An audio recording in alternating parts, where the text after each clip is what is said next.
slavery. This is my message to the world. Embrace Biafra. Embrace redemption. We shall win in the end. This is my message to the world. Embrace our freedom.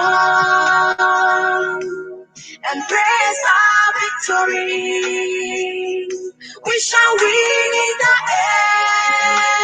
end.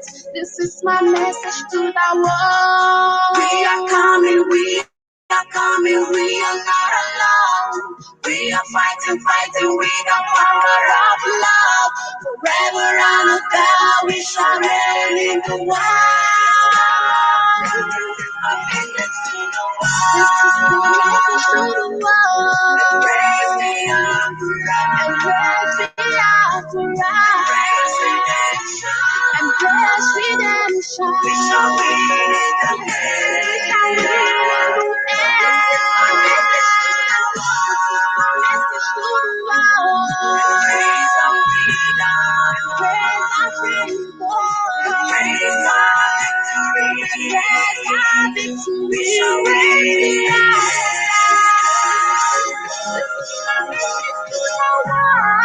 We are coming, we are coming, we are not alone. We are fighting, fighting with the power of love. Forever and ever we shall reign in the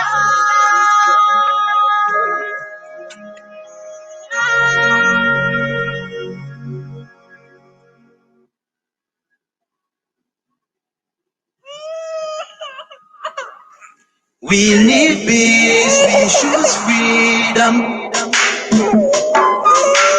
We need peace, we choose freedom.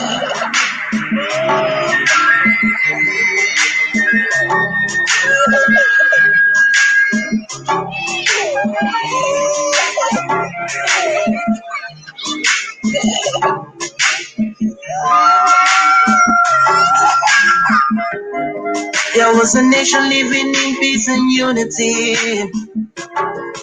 Yeah. They are people with love and harmony. Oh, yeah. They saw greatness rise up to its purity. With another people of different culture, ideal heritage, bias and oppressive. Oh, I see. A nation from trigger of Africa, rising with strength and might and power. In due time, nobody gonna praise us. Rather, you all gonna embrace us. With your flag, with your flag, with your flag, with your flag. Oh yeah. Let the tears of our mothers who lost their children be heard. Let the blood of our heroes speak from now till forever. Let the whole wide world know Biafra is our home. Oh yeah, Biafra is our home. Oh, it's my home. Yeah, Biafra is our home. I reminisce way back 96 and 7. That toll and the blood couldn't kind of me, but Mama Supreme and Child squilling pups and the crown. 2.5 years, over 3 million gone. Why? Cause we asked for our freedom, and we're going back to our sovereign kingdom. They shut us down when we tried to walk, say nothing. Sitting back in the crib, watching our suffering. Should I talk about the days, dropping shells like rain? Sucker had the first taste of a hero's blood. Abaganazo Wuni wave was stronger than flood, but the juke is too strong and fought them off on the chart. Thought the bloodshed's gone, then it came a king. 216 and the massacre, he started again. So bloody nail, I couldn't cry tears. Blood dripping down my eyes, water in my vein. We died trying to fight the cause and we're trying to break him. It's our freedom, but the world was against us. Wave your flag over Africa. Welcome people of Biafra. Wave your flag over all the world. See those people of Zion is here. It is a nation that the Lord has chosen. For This a nation that belongs. We need peace, we choose freedom. We need peace, we choose freedom. Yeah. Let the tears of our mothers who lost their children be heard. Let the blood of our heroes speak from now till forever. Let the whole wide world know Biafra is our home.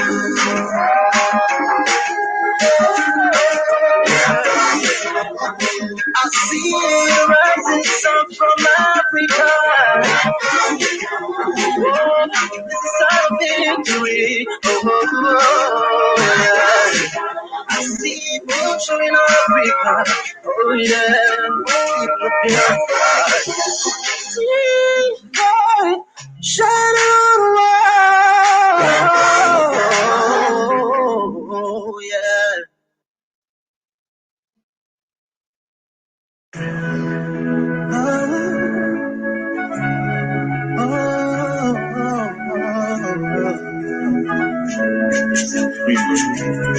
Oh yeah. Here comes the time. The whole wide world will welcome the rising sun. Here comes the time for everyone to see that what will be. This is the time for you and I to stand together as one. Yeah, they will know. The sun is rising from east to west, from north to south.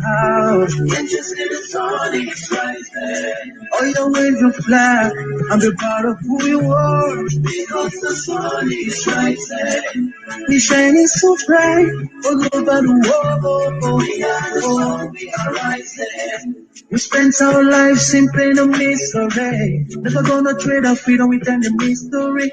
It's affecting our soul and it's killing us slow. With what we've been through, we are far from being good. But we are blessed by Chukwuka Biafra. So we're never gonna give up. We're never gonna give up.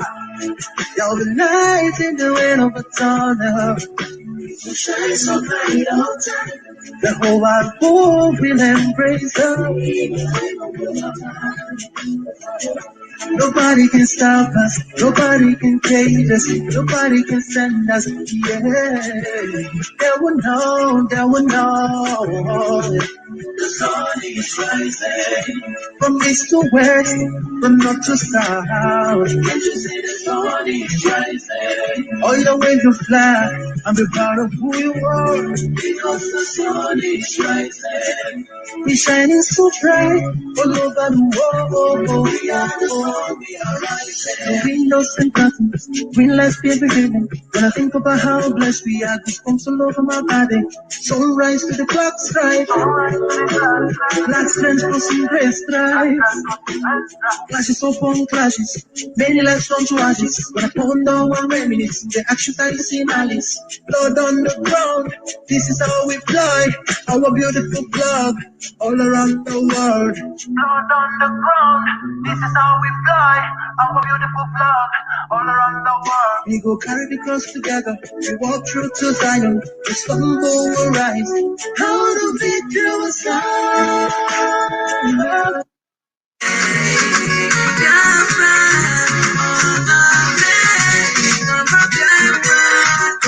is my home. Biafra,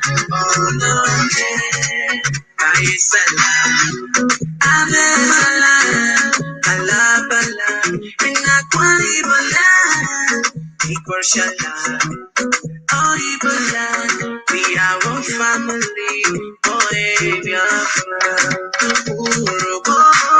The man is a dog, he's a kiri, but now we Friday. Mama, we go back to Veyo.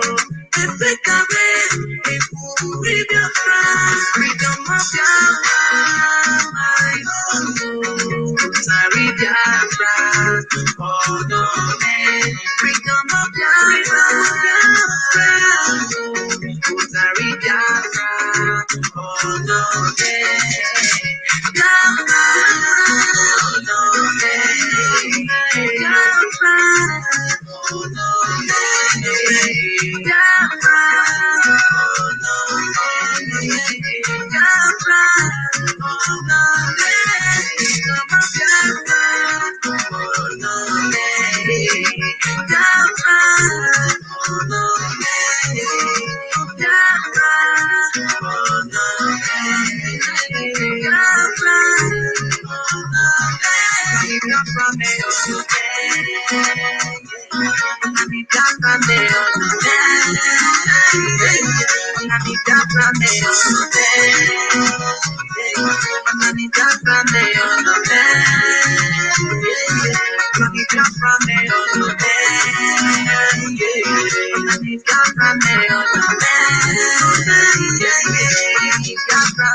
Mazi Nnamdi Kanu 2014, 2015 no kule. Ọkwanya na-emesi. Ụmụ Biafra ka anyị tete n'ụla. Ụmụ Biafra ka anyị tete n'ụla. Maka na onye lara ụlọ ebule egwu ya. Nwesi Igbo chekwaba n'okwu. Hausa Batoka. Igbo chekwaba n'okwu. Hausa Batoka. Igbo chekwaba n'okwu. Hausa Batoka. Biafra chekwaba n'okwu. Hausa Batoka.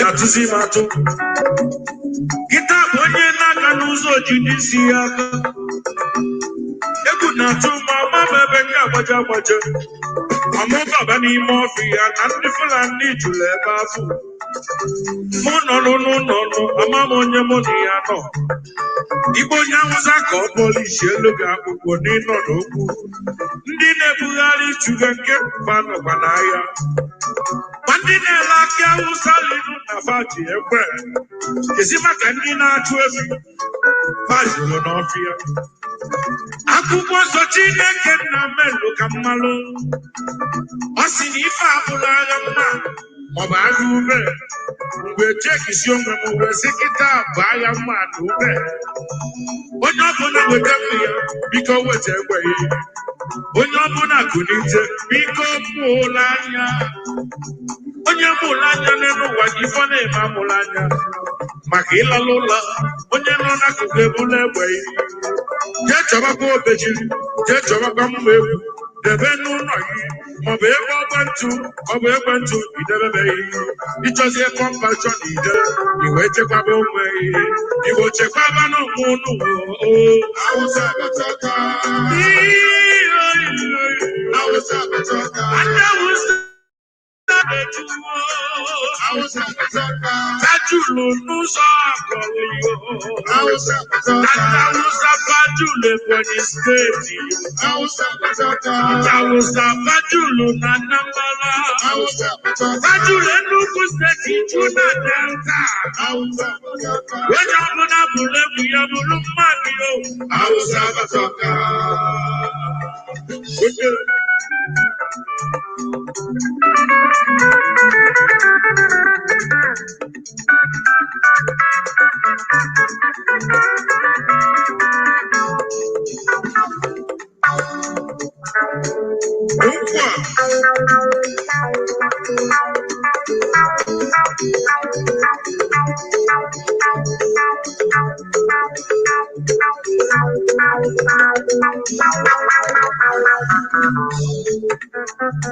ọkwa iji aka nye mụ nwanyị ife na-eme onye kpatakwa rụrụ osi mgbere bịara ya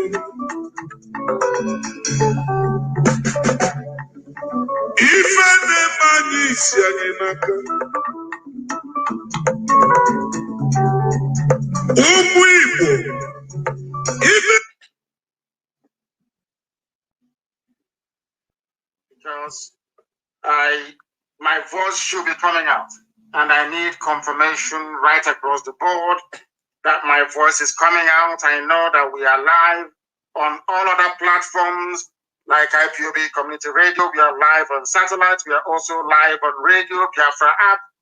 But I don't know if this new technology we are trialing today is doing the business. That is what I need to know. That is what I need to know. I do not know if it is working or not. I need to know if it is working. Please, if it is working, do try to confirm with us. Do try to confirm with us. I need to know if those watching on this very new platform, if everything is okay, because I can't hear anything at all. So I do not know if you're getting it. Yes, Castro, thank you very much. Castro is saying that they can hear me. Castro is saying we can hear you. Therefore, I want this distributed everywhere. People are saying they cannot hear me. I don't know. Some people are saying there is no sound. Joseph Ekene is saying there is no sound. I need confirmation, please. I need confirmation, please.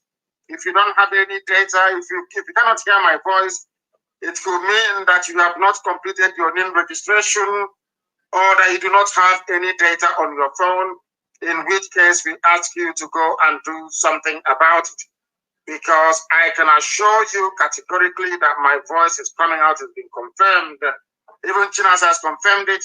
They say there is no sound on this page. But on other platforms, it is very clear. Those of them that have come on this very page to listen on StreamYard, they cannot hear anything. My secretary is saying that sound is coming out loud and clear on IPOB and on FM. Somebody saying it's coming. Those saying they cannot hear anything are those in the zoo. Unbelievable. But not mind, we are proceeding. Please endeavor to share the links as widely as possible. It is an impromptu broadcast. People everywhere right across the face of this very planet, they are listening. They want to participate, and we want them to participate because we are live and we are direct. And the whole world is bearing us witness. The whole world is bearing us witness. There is no sound on YouTube or Facebook, only on the app. I don't know what the hell is going on. I have no idea.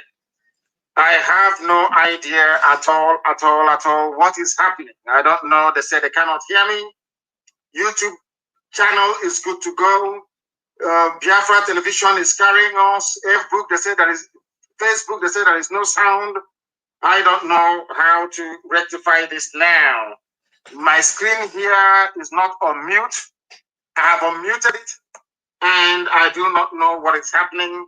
So I believe that the best thing for us to do will be to try as much as possible to be on as many platforms as possible at the same time. In which case, those of you with Facebook access this evening or wishing to listen to us via Facebook, if at all they will allow us to go in, because what Facebook tends to do these days is they shut us down across all platforms. They shut us down completely across all platforms that we may not be able to broadcast. That is what they are doing, and we are doing all we can in our little way to try and fix this very problem. I do not know why there is no voice coming out, in which case we may have to. The screen I have here in front of me, I have unmuted it. On StreamYard, still there is no voice coming out.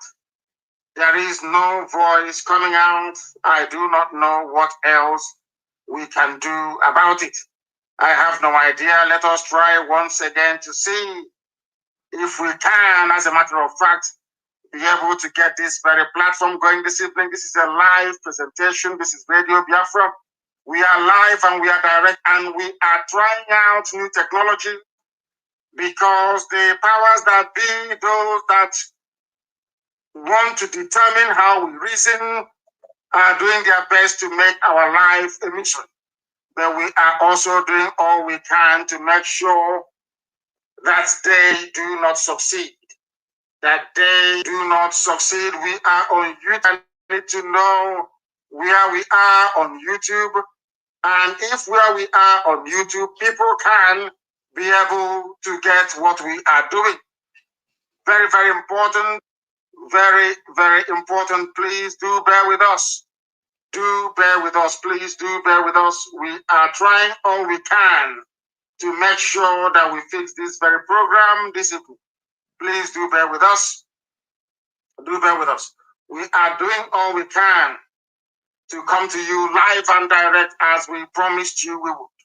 I do not know if we are live and direct at this precise moment, but what I can say to you is that we are doing all we can to try to rectify this problem. Anybody who understands the way we work, anybody who knows the way we work will know that we are doing all we can to fix this.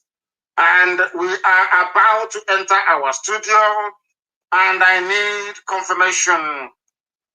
I need confirmation to make sure. They said I need to click on add. I have no idea what that means.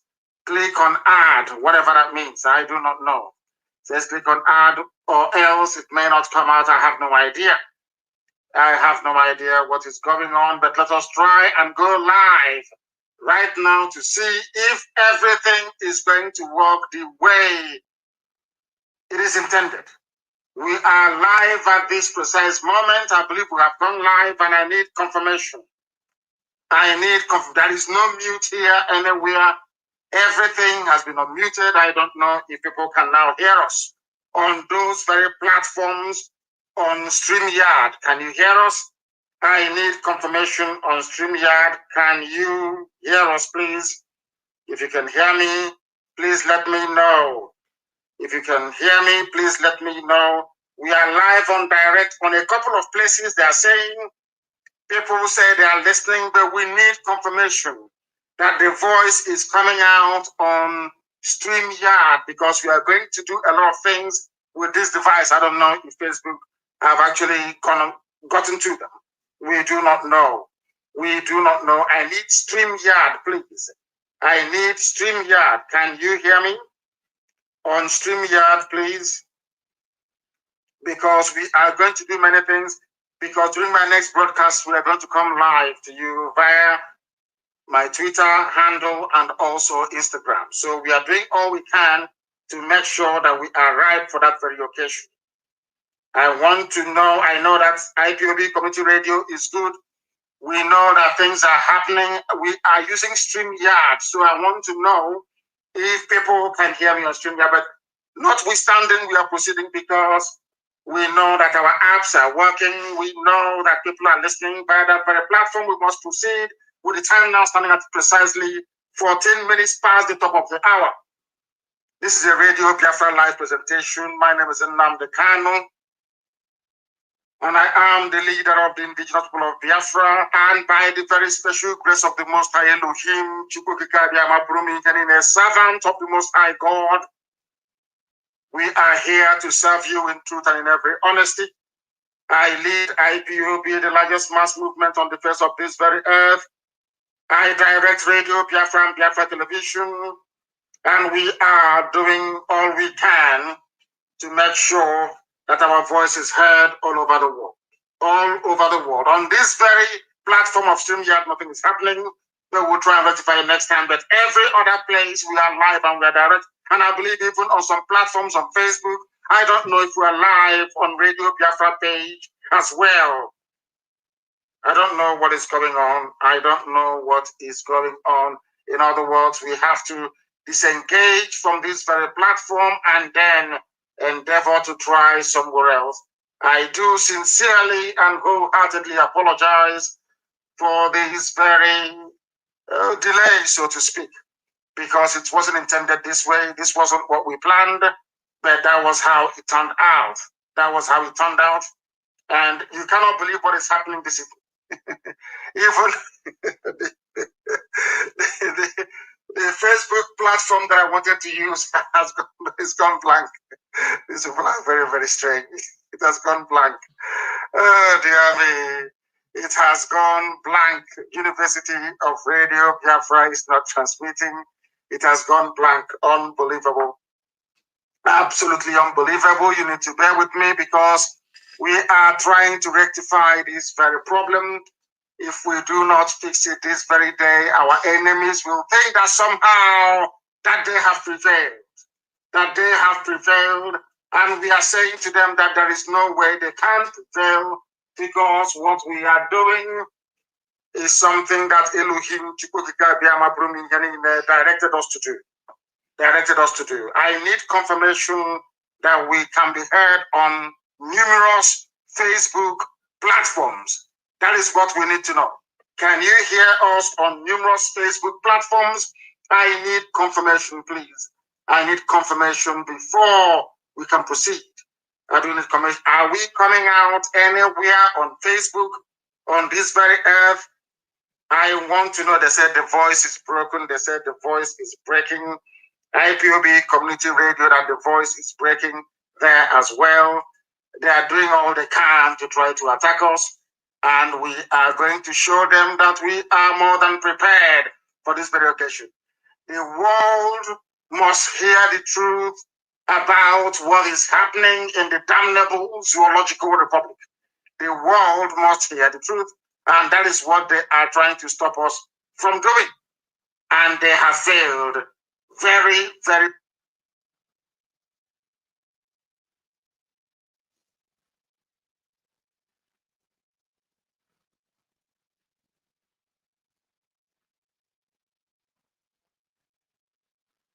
It has gone blank. Oh, dear me. Hear the truth about what is happening in the damnable zoological republic. The longer you wait to learn how to prompt. And that is what they are trying to stop us from doing. And they have failed very, very.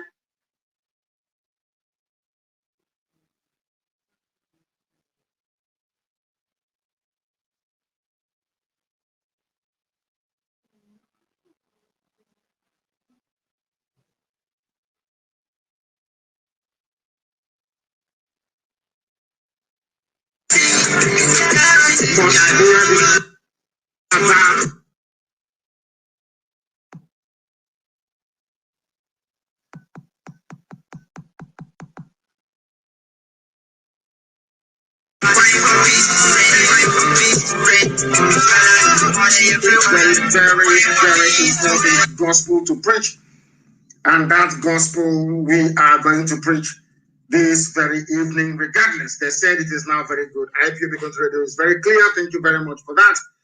People must go down and download it.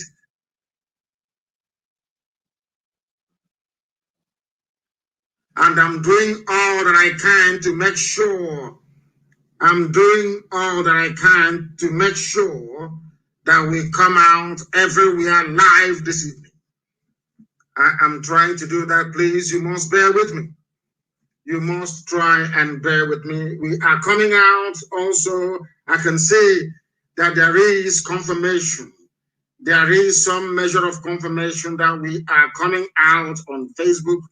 We are coming out on Facebook, but I also want to go and use a particular, how can I put it? I want to go and use, let us see if it is working. Go and check all those on Facebook. You can go to Agent Dillon.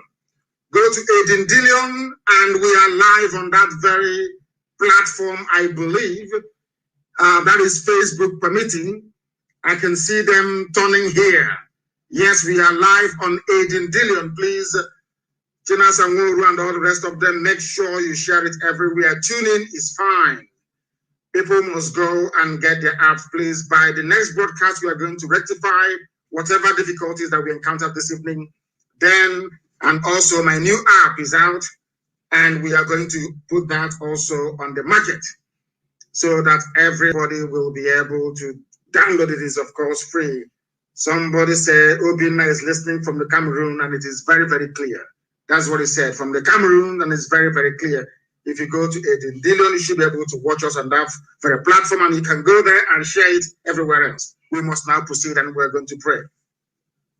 As it is customary for us on this very platform, we are going to call upon the Most High Elohim to come and take pride of place in our proceedings this very evening, morning, afternoon, night, or wherever you are. In the whole, should I say, the stress of trying to rectify the problems that we had, I have not been able to greet you, of course.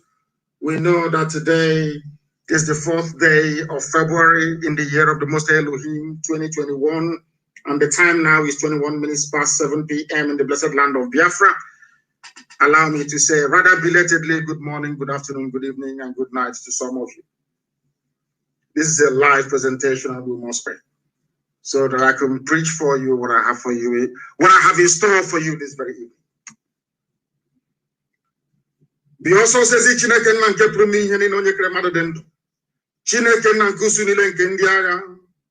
onye ọ bụ naanị ya na-achọ onye kere ihe niile kere eke mana nweghị onye kere ya onye mmụọ na mmadụ na-akpụ isi ala nye onye ọ bụ naanị ya ka mbara igwe na-egosi ọrụ aka ya onye ọ bụ naanị ya na-azọpụta ndị ya onye si na taahụhụ na mkpagbu nke Ijipt wee zọpụta ụmụ ya bụ ndị Izrel ka sikwa na-arịọ gị n'ụbọchị nketa eze ndị nsọ ka i wee zọpụta agbụrụ gị ụmụ gị bụ ndị Biafra ndị tụrụ ugo nna nke berede ngozi site n'aka obodo ekwensu bụ zuu nke Britain kepụtara anyị wee na-arịọ ka igwe gbatara anyị ọsọ enyemaka n'ihi na ọ bụ naanị bụ Chineke nna anyị anaghị efe arụsị ọbụla na-eka nwe ntụkwasị obi ebe nna nke berede ngozi dịka isi wee nye ya n'iwu na ya gị onwe gị bụ Chineke nna eze berede ngozi na mmadụ dị na gaghị enwe chi ọzọ ma tinye anyị onwe anyị enweghị chi ọzọ tinyere gị ndị zere ngozi anyị wee na-arịọ gị nna nke igwe ka igwe etinye obodo ekwensu bụ zuu n'ụzọ ihere ka igwe etinye ọgba aghara n'etiti ndị iro anyị niile nna nke igwe n'ụbọchị nke taa ka aka nsị ha wee baa ha ọnụ ka ha rapụ ndị kumni ka ha wee kpagbuo ụmụ gị nna nke igwe ndị dị etu a bụ ndị ga-etinye ọgba aghara n'etiti ha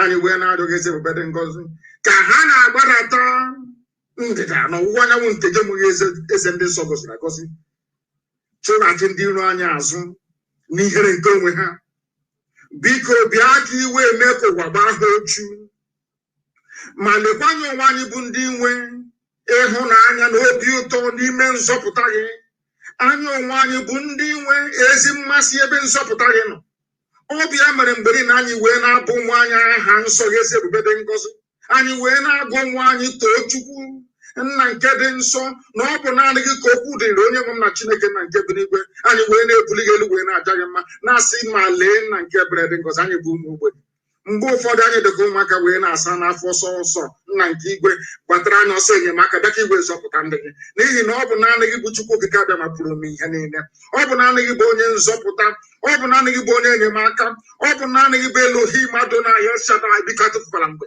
nara ekele ụtọ na nsọpụrụ na ịja mma site n'ebighị nọrọ ebighị ga na-arịọ gị ise. If you have not brought out your pen and paper, please, may I recommend that you do so immediately. Janjaweed Alamajiri, bring your slate and your chalk. Because this evening, once again on this glorious platform, on this very finest university on the face of this very earth, we are going to preach the gospel of restoration of the kingdom of light, the kingdom of heaven upon the face of this very earth. That is what we are going to do because that is what we have been mandated to do. This evening, we start with a very simple question. Because when it comes to Black people, especially in Africa, the best way to be able to tease out their reasoning capacity is to try or start by asking them a simple question. Our question this evening is this. Are we prepared, those of you that call yourselves Nigerians, those ethnic nationalities trapped in the zoological republic, this evening, morning, afternoon, not depending on where you are, I want you to ask yourself a very simple question. Are you prepared to be honest with yourself? Are we all prepared to be honest with ourselves? Because when this whole thing started, when Chukwu Kikabiama determined that IPOB should come, a lot of people in the Zoological Republic were laughing at us. They called us a lot of names. They ridiculed us. That is why when people try to ridicule you, please, please, please, for goodness sake, if you're on the path of righteousness, do not listen to them. That is why they say we are very stubborn. But we are not. What I'm trying to do this evening is maybe, as always, to build a context, to try to, it's called preamble, upon which the rest of the evening is going to rest. What I want to ask this evening to the teeming audience listening to us right across the face of this very planet Earth, including our dear brother from the Cameroon, is this. Are you prepared to be honest with yourself? For once this evening, or should I say for the next 1 or 2 hours, I will ask you to jettison and abandon every grain of envy, of jealousy, and of greed inside you. Try to acknowledge the truth. After this evening, you may continue to, should I say, wallow in your foolish ways, but for this very evening, I want you to be honest for once with yourselves and ask yourself this question: can I be honest with myself this very evening? And now that goes, after asking yourself this question, I now will ask you a general question. What is the cause of the present insecurity in Nigeria? What is the cause of banditry, of insurgency, of a heightened state of kidnapping and armed robbery everywhere? Ask yourself this question. What is the cause of it? And before you answer this question, please bear in mind that you have the army, they have guns. It's only in Nigeria that the army doesn't defend the borders. They use them to do police work. Ask them, please. You have the army. You have the police. You have customs. They also carry arms. You have the civil defense. They also carry arms, for your information. You have have I mentioned customs? You have what's it called? The Federal Road Safety Corps, whatever it's called. They also bear arms. You have agencies within Nigeria. Should I call them security agencies? You have DSS. You have military intelligence. You have Navy. You have all these people. They all carry arms. But despite the fact that or should I say, all of them are heavily armed, the right to kill or to determine who is to be killed exclusively rests with the government. Ask yourself why you still have insecurity in Nigeria. And look back a few years ago, or should I say a few decades ago, was it this way? Even under Jonathan, a highly incompetent and shambolic government, where things are as bad as they are today under Jonathan. These are questions you need to ask yourself. Should I say, bear that in mind. Are you prepared to be honest this evening? And are you also prepared? Are you prepared to answer this question? What is the cause of the present insecurity in Nigeria? If you can answer that very question, then we are in business, so to speak. Because some of you may not know, or some of you know but pretend not to know, that the present problem in Nigeria is caused by the Fulani, should I say tribe or ethnicity or group. When I say, they say you're profiling. Because if you look at the way they approach all these issues in Nigeria, it tells you one thing, that they are in it, they know what they are doing. They are part and parcel of this very problem. Don't take my word for it. I don't believe in the zoo called Nigeria. I am not part of the damnable zoological republic. And I will never, ever be. Not now, not tomorrow, not ever. Don't take my word for it. Take the word of the governor of Benue State. I'm going to play his voice in a minute. The same thing that Governor Autumn is saying now that everybody is jumping up and down for was what IPOB warned everybody about many, many years ago. In return, instead of love, what we got was their miscreants. They are looking for who to scam. They are scammers. They are criminals. They are Yahoo. They are this, they are that. And thankfully, you see, God in his infinite mercy chose those that would be in IPOB to pilot and to propel this movement forward. Can you imagine what would have become of everybody had we listened to any of you mouthing your rubbish then? You used to cuss us, you insult us, you say every manner of thing to us, but we continued because we believed in the righteousness of what we were doing.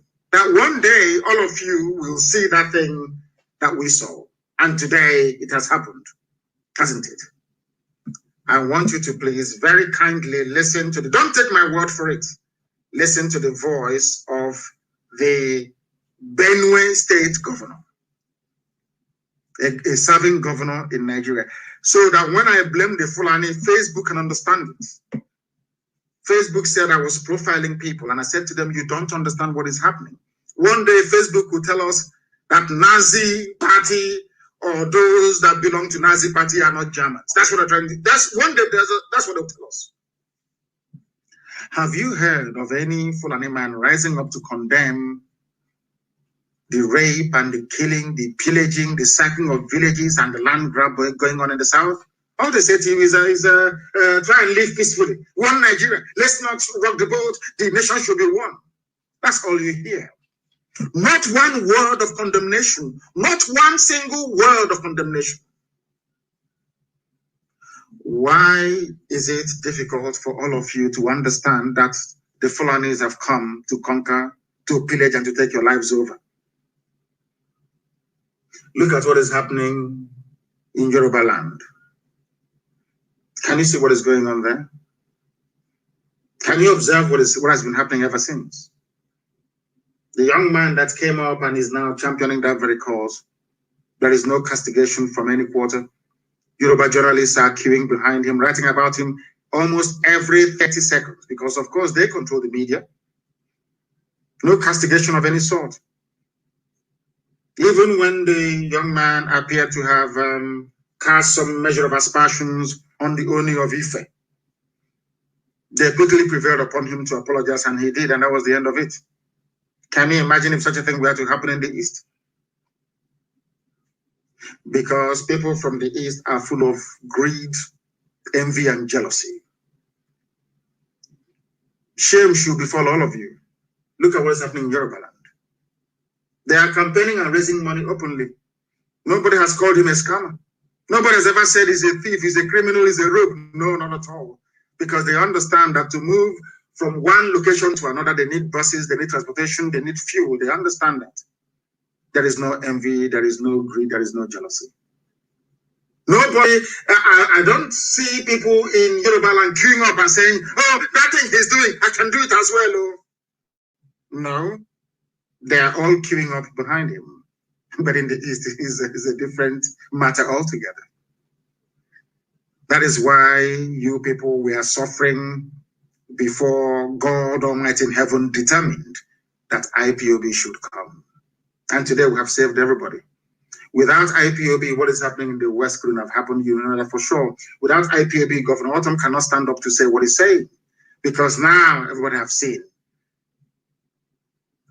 that there is one immovable, should I say, number in this equation, and that is IPOB. Everybody knows that people may fall to the left or to the right. People may be cajoled into abandoning what they believe in, but they know that the soul, the heart of IPOB is strong. We are not going back, not 1 inch, not 1 iota. They understand it perfectly well.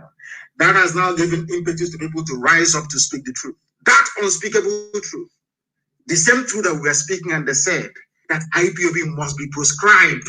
They tagged us terrorists because we are saying the same thing that people are today saying in Nigeria. Now you know why I love IPOB, and you know why I believe we are better than everybody else. They say he's very arrogant. I won't be arrogant. Something that this movement saw nearly 10 years ago. Now you're saying it. Why shouldn't I be arrogant? Why shouldn't I be? I'm a very humble person.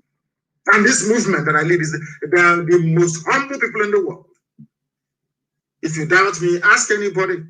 You can travel from one country to another. Once you come into that country, you say, I am looking for IPOB national coordinator, and your problems are solved. You don't understand that? We built a global family. And my happiness today is that they are unmovable.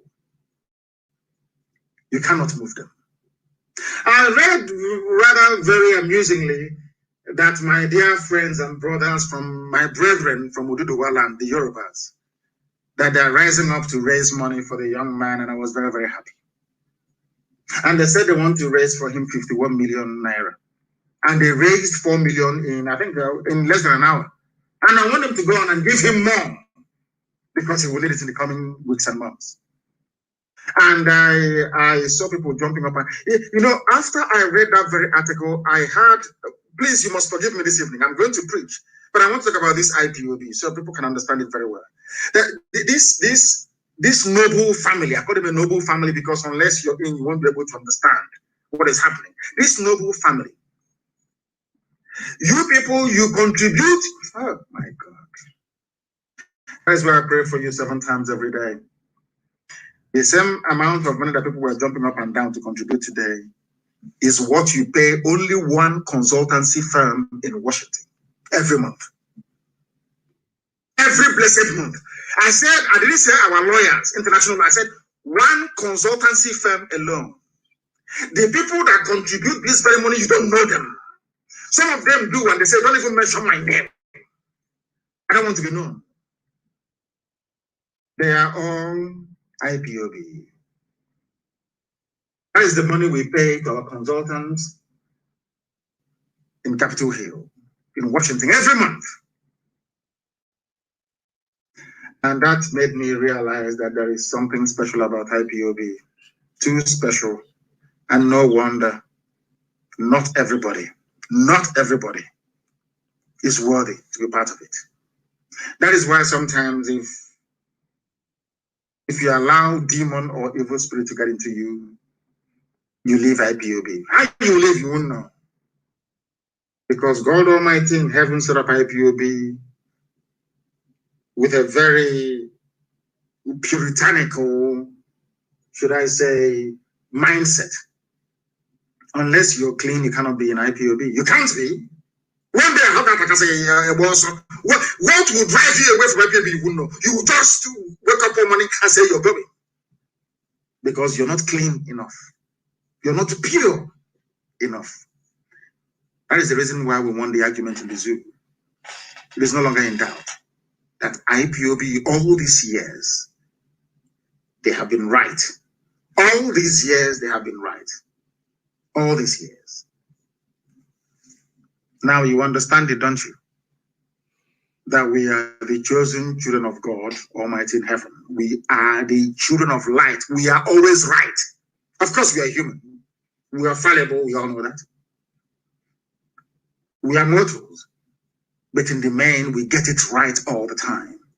And I don't think that Nigeria is giving us enough credit for the wonderful work that IPOB did for everybody.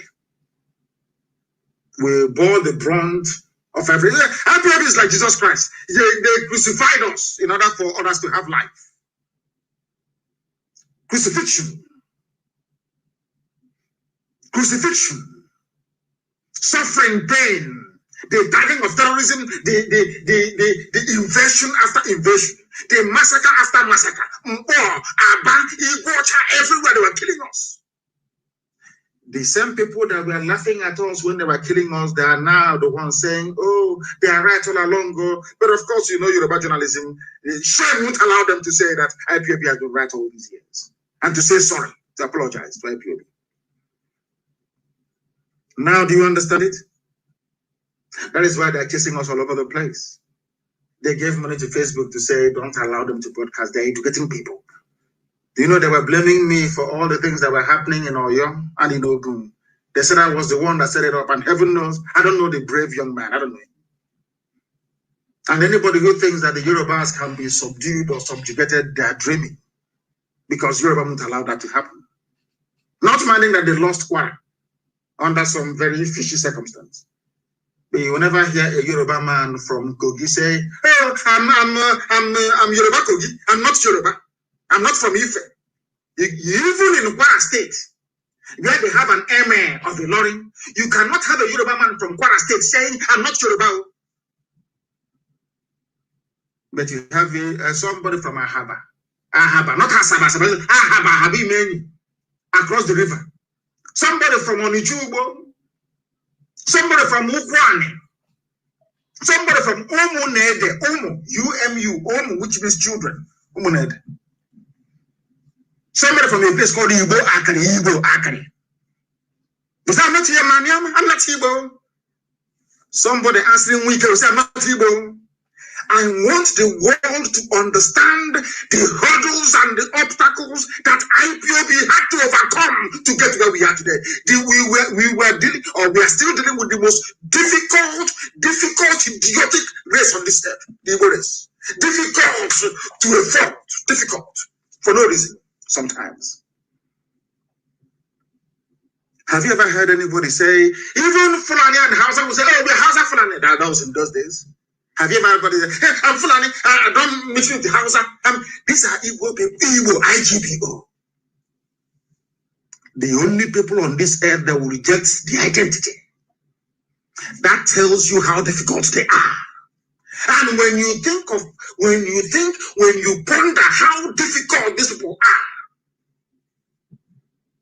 and how far IPOB has come in terms of the progress we have made, not only have we not united the entire Igbo family, we have united the, let me call it Igbo family anyway. Because Ibibio means literally Igbo, that's what it means. If you go to Google, they will tell you Ijo is related to Igbo. This Ijo is some of those schools, Japan rubbish, that's from Arochukwu. They are from Arochukwu. Talking rubbish. From Arochukwu. We don't want to mix with them. The only people that,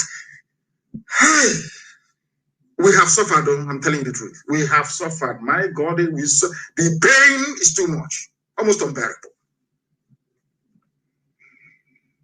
A very, very stubborn race. To get them to where we are today, where they have now accepted that IPOB, that these people are going to redeem them. The redeemer is IPOB and Eastern Security Network. Now they don't. Even to come out and say, oh, we are, in fact, some of them are confessing off camera, in secret. To come and say, oh, we got it wrong. We never knew you people were right. They find it difficult to say. How do you know that? How do you even begin to imagine how right we've been all along? See how I never knew that my Yoruba friends and brothers were waiting for somebody like Nnamdi Kanu to emerge from the West. That's why they were attacking us, because they had nobody like us in their own area. They are journalists, not ordinary people. That was why they were attacking us. They had no Nnamdi Kanu in Yoruba land. As soon as one came up, you can see the way they eulogize him every day. We now have our own. Do you see it? Let me tell you or prove to you how right IPOB has been all along. Out of greed, envy, and jealousy, when you see the truth, you bypass the truth. You lie to yourselves. You deceive yourselves. You want to make yourselves feel good. But you know the truth. And that is why the Bible says that the truth shall set you free. Do you know the reason why people are now clamoring and speaking up openly or speaking out openly against Fulani Janjaweedism? Because they want freedom. And for you to get that freedom, you must speak the truth. That is why the Bible leads us to believe, or led us to believe, that for ye shall know the truth, and the truth will set you free. Without Autumn speaking this truth I'm about to play for you, his people can never be free. TV can never be free. Without Yoruba now realizing that IPOB has been right all along, they can never be free. They must speak that truth for freedom to come. That outspokenness. Even somebody said to me, even TV people are now saying, who's going to be our own Nnamdi Kanu? That is the truth. To prove to you that God Almighty sent us to come, not man. And remember I used to tell you, at the end of the day, we win. Eventually we win. It doesn't matter how you look at it. At the end of the day, we win. At the end of the day, Biafra must come.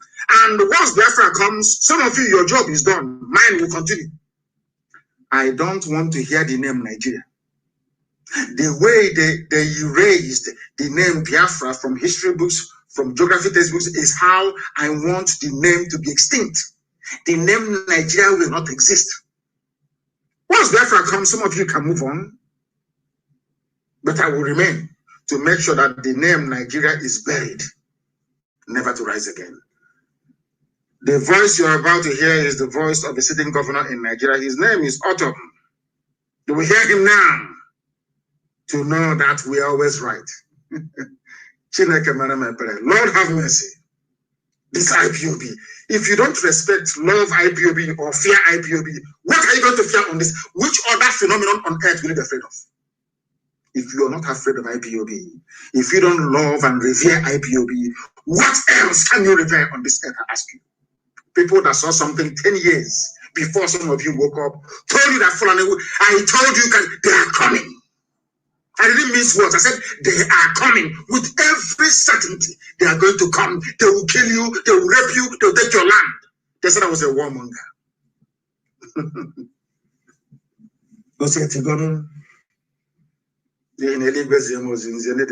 All I'm giving you is the gospel from heaven. Anything I tell you comes to pass. Once I pronounce it, it comes to pass. It's a gift from God Almighty in heaven, not man. That's why I tell you with every degree of certainty and assuredness that Biafra will come sooner than you expect it. Now listen, please. I want you to listen. Where has it gone to? I don't know why is everything today under attack for some reason. I have no idea what is going on. Everything was okay. I tested it before I came on. Now to hear the voice, or maybe channels television, maybe they pulled the whole thing down. I want to play the voice of a governor for you, a Nigerian governor, so you can hear him and what he has to say about Nigeria and who is responsible. Remember the question that I asked you before. Who is responsible for what is happening in Nigeria today? The reason why Facebook took down my page, because I told them who was responsible. I told them who is presently responsible. And I told them who will be responsible in the future for any future mayhem or killings. I want the world to listen to us very, very carefully. Follow what we are telling you very, very carefully, because the truth cannot be hidden. You cannot hide the truth. Who are you to hide it? You cannot hide it. The truth must be spoken. And that is exactly what we are doing here. That is what we intend to do. That is what we are going to continue doing until the end of time. Because some of you do not understand what the zoo has in store for you.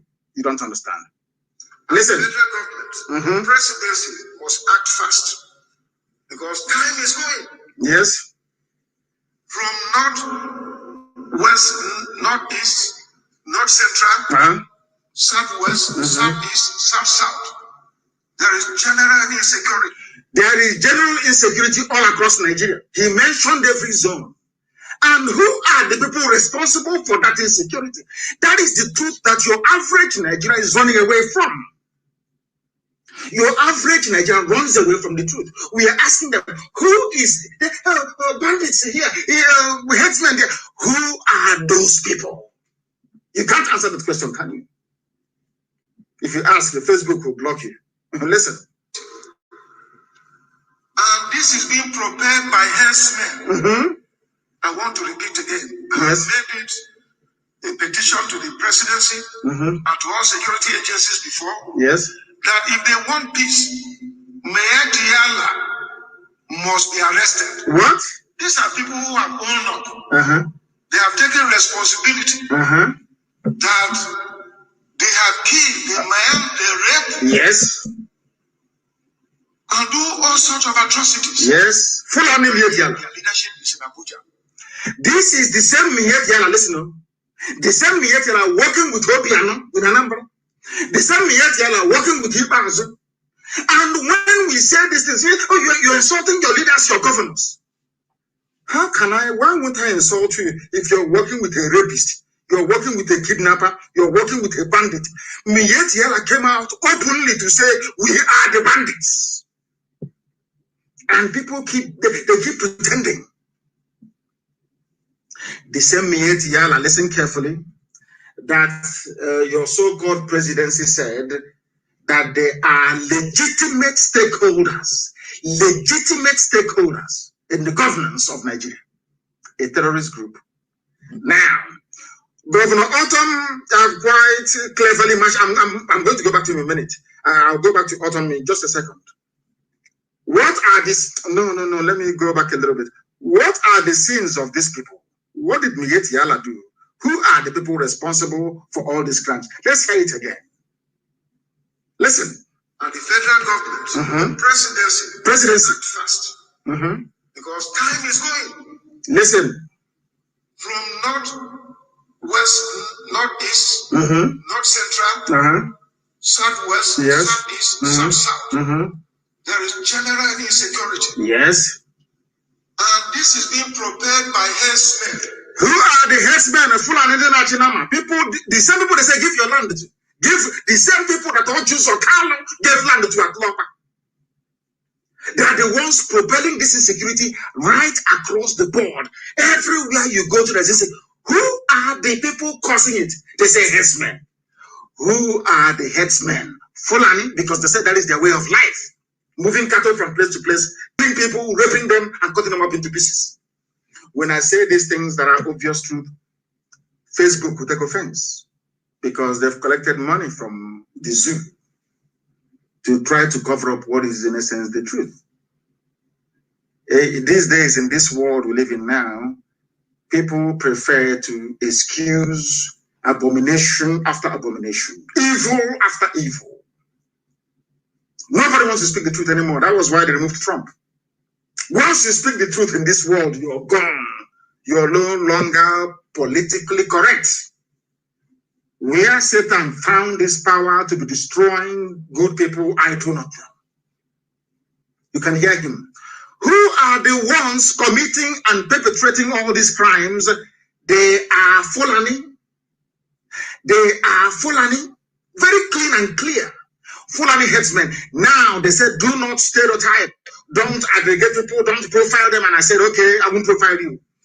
If it is not a grand design by the entire Fulani Caliphate, or should I say Sokoto Caliphate, well, why is it that they do not come out to categorically condemn what is happening? Never. They have never said, we are appalled at what is going on. Never. Never. Listen, please. I want to repeat again. I can repeat. I made a petition to the presidency and to all security agencies before that if they want peace, Miyetti Allah must be arrested. Miyetti Allah. These are people who are owned up. They are the ones on the government of Nigeria. Responsibility. Yes. That they have killed, they maimed, they raped, and do all sorts of atrocities. And yet their leadership is in Abuja, and nobody is confronting them. Their leadership is where? This is a governor. He sits on the National Executive Council meeting. He is privy to some intel that I do not have. He is privy to some intelligence that I do not have. He's a serving governor of a state in Nigeria. He's telling you those who are responsible. And they are in Abuja. They are in the presidency. You have a band of terrorists. As you're so-called, because of course Buhari is dead, everybody knows that, unless you're a fool. The reason why they're covering it up is because the same Anyuku, the same Eporo, the same jealousy, the same greed, the same envy. If we say that Buhari is dead, then IPOB will take all the credit. That is the only reason. Stop it. There is no other reason on this earth. For your average Yoruba journalist, it is better for everybody to die than to get up and concede that IPOB Nnamdi Kanu has been right all along. They can never do it. Everybody knows Buhari now. If he was alive, this nonsense wouldn't be happening. You all know that. At least he would say something. You know that very well. What you have is a docile, imbecilic presidency.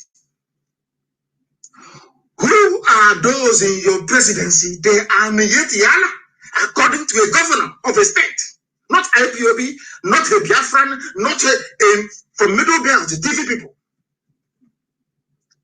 If not for TV anyway, the whole of Middle Belt would have been gone by now. Because at least they are strong. They refuse to speak Hausa.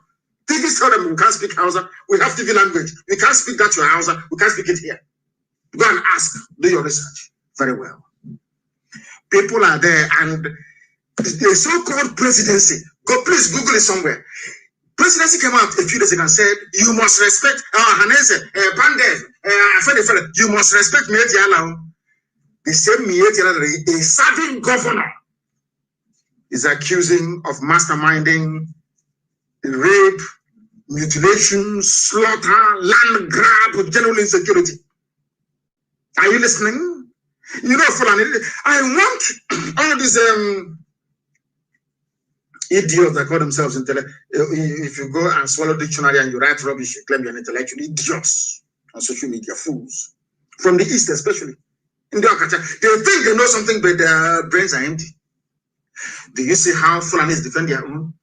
Even a Fulani presidency is defending a band of terrorists that they themselves said are from Mali, from Niger, from outside Nigeria. Can you at least learn something from them? Can you at least learn something about, of course, asking an Igbo man to abandon envy and jealousy is very difficult because it's part and parcel of their nature. That's how they are born. That's how they are wired. Naturally very envious, naturally very, very jealous. I need you to understand this very clearly, please.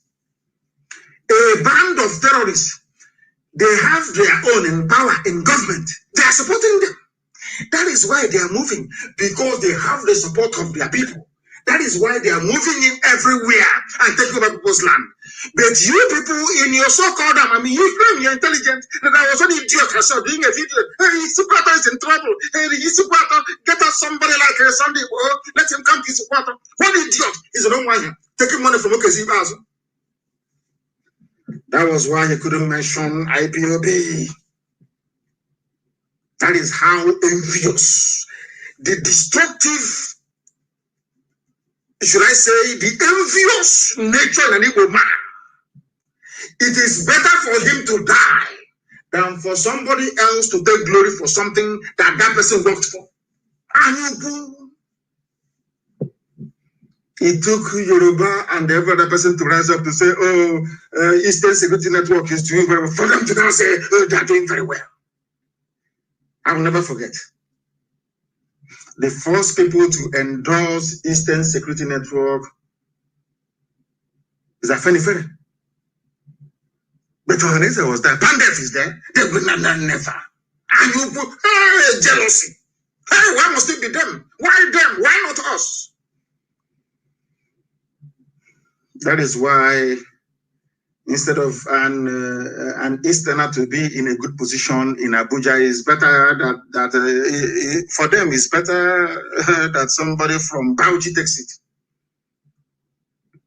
Why was it possible that they removed Honorin and they did nothing? Absolutely nothing. Zero. They removed this man from, give me his name, from Bayelsa, the DGDSS. From Bayelsa, broad daylight, they removed him. He left township from Abuja. He ran back to Yenagoa. Did you do anything? All of you, in your stupidity, you don't know that once you are fragmented, once you say, oh, I'm Igbo, I'm Igbo Delta, I'm Igbo from the river, I'm Igbo from the sea, it makes it easier for your enemies to pick all of you off one after the other. One after the other. You cannot do anything about it. It is called stupidity, idiocy, and foolishness. Fulani, even if they are killing you, they band together and they defend that murderer and that rapist. Even you people to defend those who are fighting the just cause for you is difficult. And I'm wondering what type of God made you? What type of evil made you do? Are you that evil? Are you that bad? Are you that satanic? That you deny who you are? Your name is Nyesemwike. You deny you deny yourself because of self-hate. Clean over now, let me see. It's better for you to go to Sokoto and give them 500 million than to pay workers in your state. That is how evil you people are. I don't know the type of God that made you. I don't know where that came from that made you people. Learn something from Yoruba. Learn from them. Learn something from Fulani. A whole presidency will come out and defend murderers and rapists. Even the midget from Kaduna, El Rufai, that started this whole insecurity rubbish in the zoo, is not governors do something. Everybody is entitled to it because they hate IPOB. They hate Nnamdi Kanu, and I will tell you why this evening. Because without IPOB, without Nnamdi Kanu, Autumn couldn't have been saying what he's saying today. Yoruba wouldn't have had the courage to rise up. That is the truth. If you like, let us also cause one be eat you up, but that is the fact. We gave them the backbone to stand. That is why Fulani hates us with a passion. They said these people, they have scattered our plans. They wanted to be in your bushes and in your forest until 2022, then they unleash mayhem. Britain will come and say, okay, they're all Nigerians, anybody can stay wherever they are. And they start building their mosques in our land. By the time you know it is over for you. Don't you understand? Chukwuka Biama asked us to go in 2012. I see what is about to happen. Go and stop it. That's why we are here today. And we have stopped it. Let us listen to the governor once again. Listen carefully, please. These people are arrested. When I talk, I was being castigated. The same way they castigated IPOB. Has IPOB killed anybody? I'm asking you a question. But the people that are killing, that is why I can forgive anybody in life. But you see, Yoruba journalists, I'm saying it clearly. I can never forgive them. Because Yoruba has what is called the media preponderance. They control the media. Evil will be happening in the East. Yoruba will not write about it. I can't understand why. I don't know why. I don't know where I don't know what we are dragging. What are we, Yoruba journalists, what is it that you're dragging with Biafrans? That when evil is happening, when this government is perpetrating evil in the East, you don't write about it. Nothing. A little boy was killed yesterday. Yoruba never wrote it. Nothing else they can write about it. I don't know what is wrong with them. I can forgive anybody in this life, including Lucifer. But you see, Yoruba journalists, my God in heaven, the way they wrote, proscribe IPOB, what they're saying on the radio, proscribe. But the same people cannot write out of fear. Who judge how they cannot write about Mietiala? We are the ones fighting Mietiala. If not that God made it possible for this young man to rise up.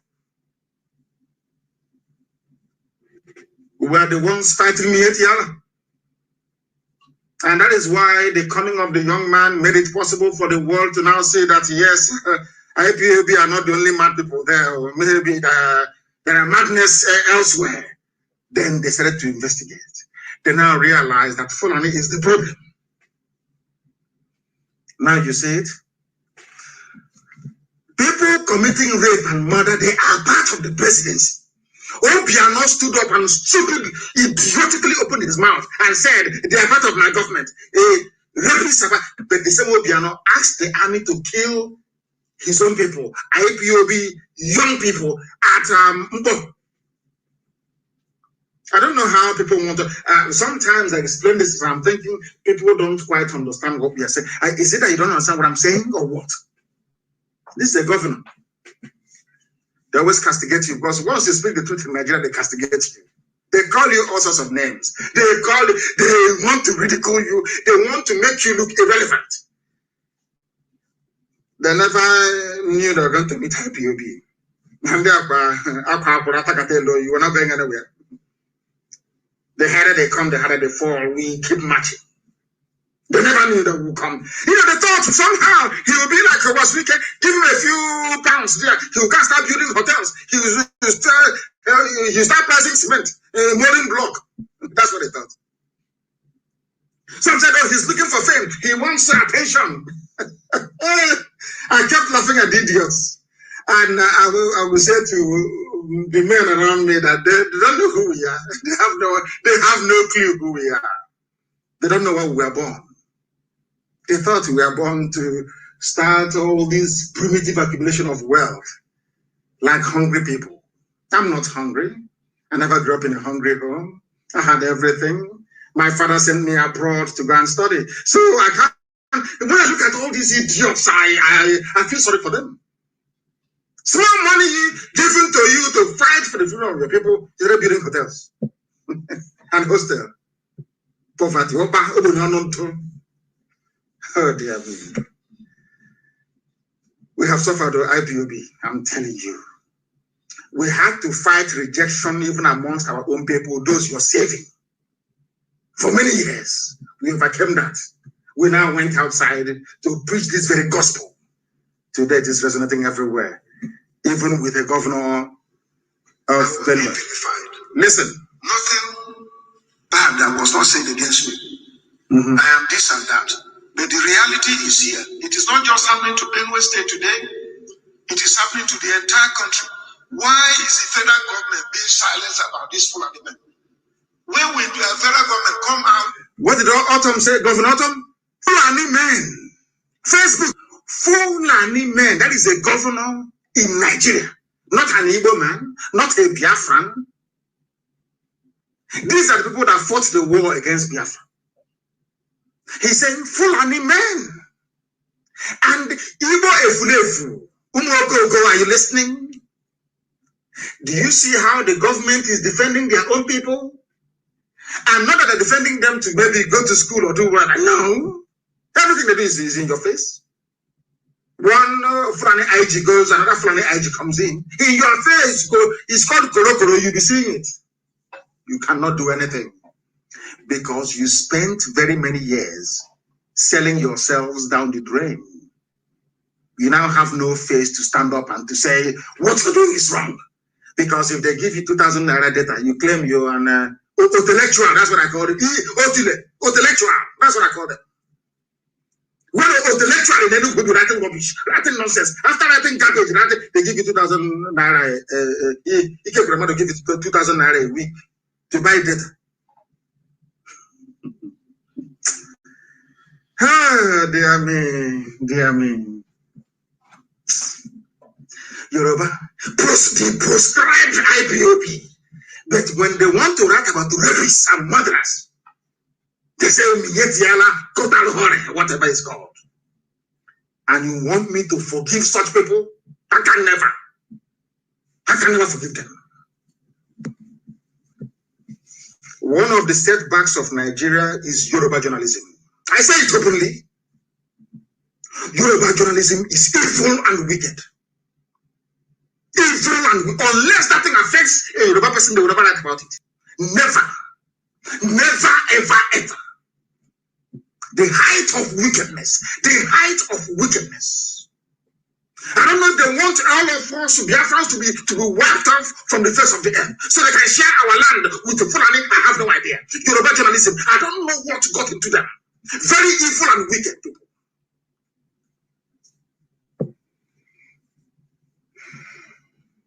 Very wicked. Today, as you're busy transporting your wickedness to the east, Fulani was coming and taking your land. You know, you're not doing it. Because of your wickedness. The wickedness you have towards the east is so much that even when Fulanis were coming to take your land, you couldn't see them. You became blind. Because you were very, very envious. You and the intellectuals in Igbo land. Go write rubbish. Every place they write nonsense. Ask them to come and do what Nnamdi Kanu is, then they cannot do it. Okay, bring people, come out on the road, let's see how they cannot do anything. All they do is that, writing rubbish every place proscribed, the outlawed group. Satan, not God, Satan will punish you people. Satan will punish, and of course you're suffering now. Are you not suffering? The people who are killers, they are saints. Those who are saints, they are demonized. That's what Autumn is saying. Let's hear him, please. And criticize and arrest herdsmen carrying AK-47. Carrying what? AK-47. And I asked somebody, I asked Facebook, I asked all these intellectuals, I asked all these fools, and I asked them a simple question. Somebody is in your farm raping your mother with AK-47. How do you activate self-defense? With a cassava stem? Don't militarize. Nobody has monopoly of violence.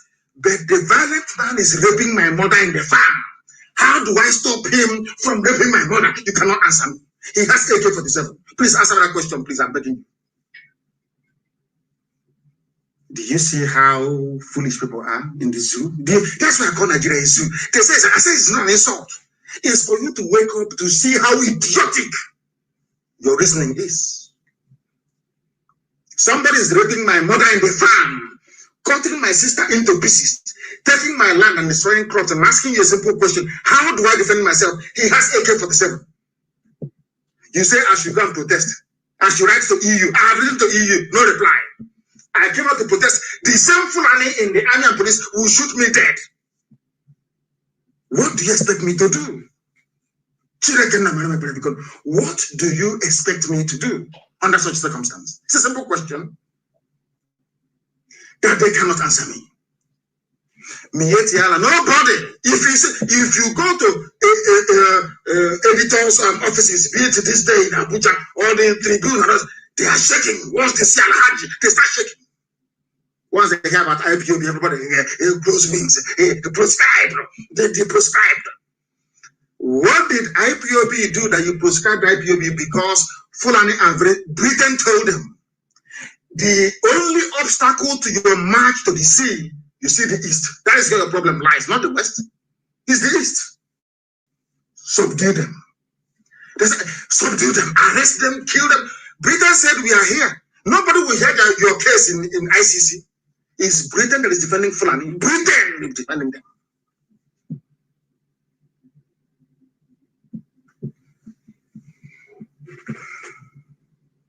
Britain.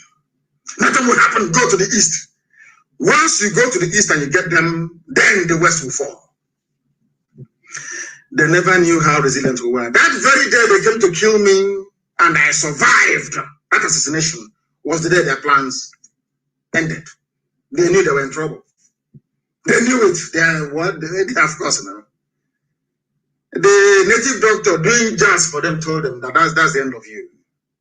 Since you went to his house and you couldn't kill him, no, that's the end. Yoruba journalists saw the video of the storming of my house. They saw the dead bodies of young men. They saw the carcass of my dog, Jack. They saw everything. Yoruba journalists still, some people are born evil, you know.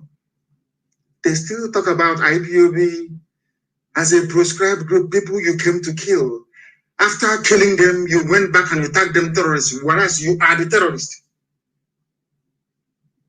After that very incident, I hated black people, to be honest with you.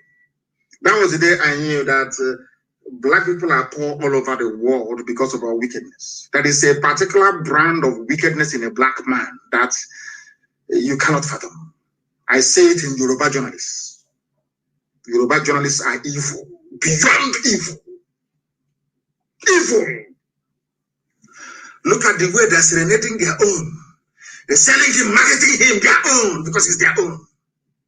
Why do you think Endsars failed? Endsars failed because Yoruba journalists could not stand for Nnamdi Kanu to lead the revolution against the Zulu state. That's their only problem, nothing else.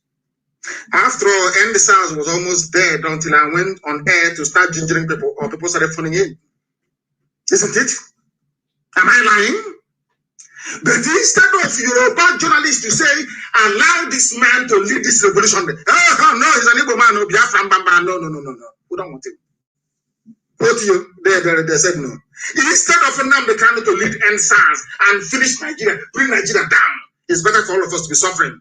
And after that, 2 or 3 months, Fulani was in their forest, raping and killing. Do you understand it? Evil begets evil. Listen to, we're only playing Autumn's this thing. Are you listening? Governor of Benue State. Governor of Benue State. Every newspaper, schools killed, people killed, everywhere. It's no longer news. The people I hold, it may sound bizarre. The people that could have educated everybody to understand the dangers of gender Buddhism was Yoruba media. They control the media everywhere. They used to give money to John Momo of Channels Television, former information minister. Didn't they? To be peddling their lies. IPOB, they thought they could demonize us. Do to me what they did to Ojukwu. Demonize Biafra, demonize.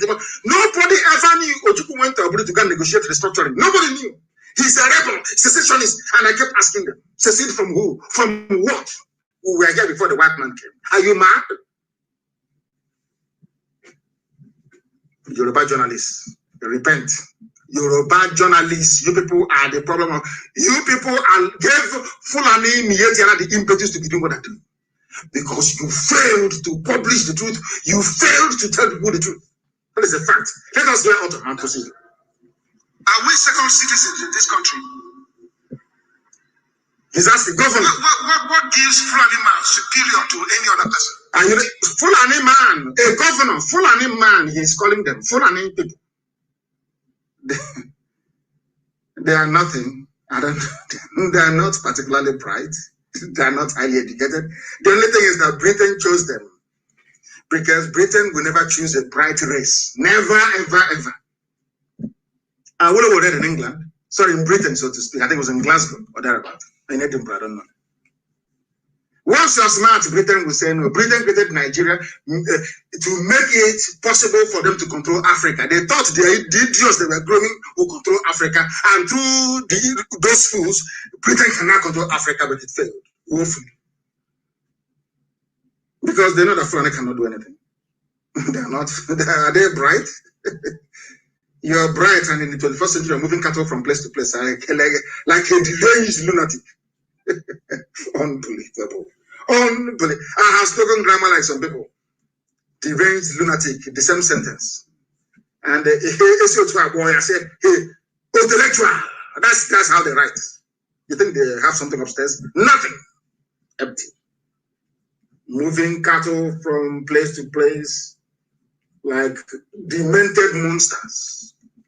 These are the people you gave your country to run for you. He's a general. He's a no-nonsense general. Writing rubbish. Why, dear me? Autumn, please finish. Let us go and preach. I'm not their slave. A Benue man is not a slave to any Fulani man in this country. And so federal government must do this. At a point in time, the federal government came out with a policy through the police that even those with license, 10 guns, double barrel and pump action should surrender to police. How many times have the presidency come out to condemn that Fulani men are carrying AK-47 guns? They want you to give them your own 10 guns, but they have AK-47 to take over your land and to rape your mothers in front of you. And after seeing all of these things, a human being born by a woman will stand up and condemn IPOB. I don't understand it. A child was shot dead yesterday, coming back from school. In our mama, Afo. Did the Yoruba cover it? Did Yoruba journalists cover it? They will come to you, oh, surrender your guns, give it to the police. We don't want a problem, insurgency, give it to the police. But Fulani has AK-47, with which they have been raping and maiming people. Why don't you ask them to submit their own guns? No one can answer that question. Zoological Republic. Let me leave out on what he's saying is self-evident. It is the truth that is self-evident. Unbelievable. Damnable Zoological Republic.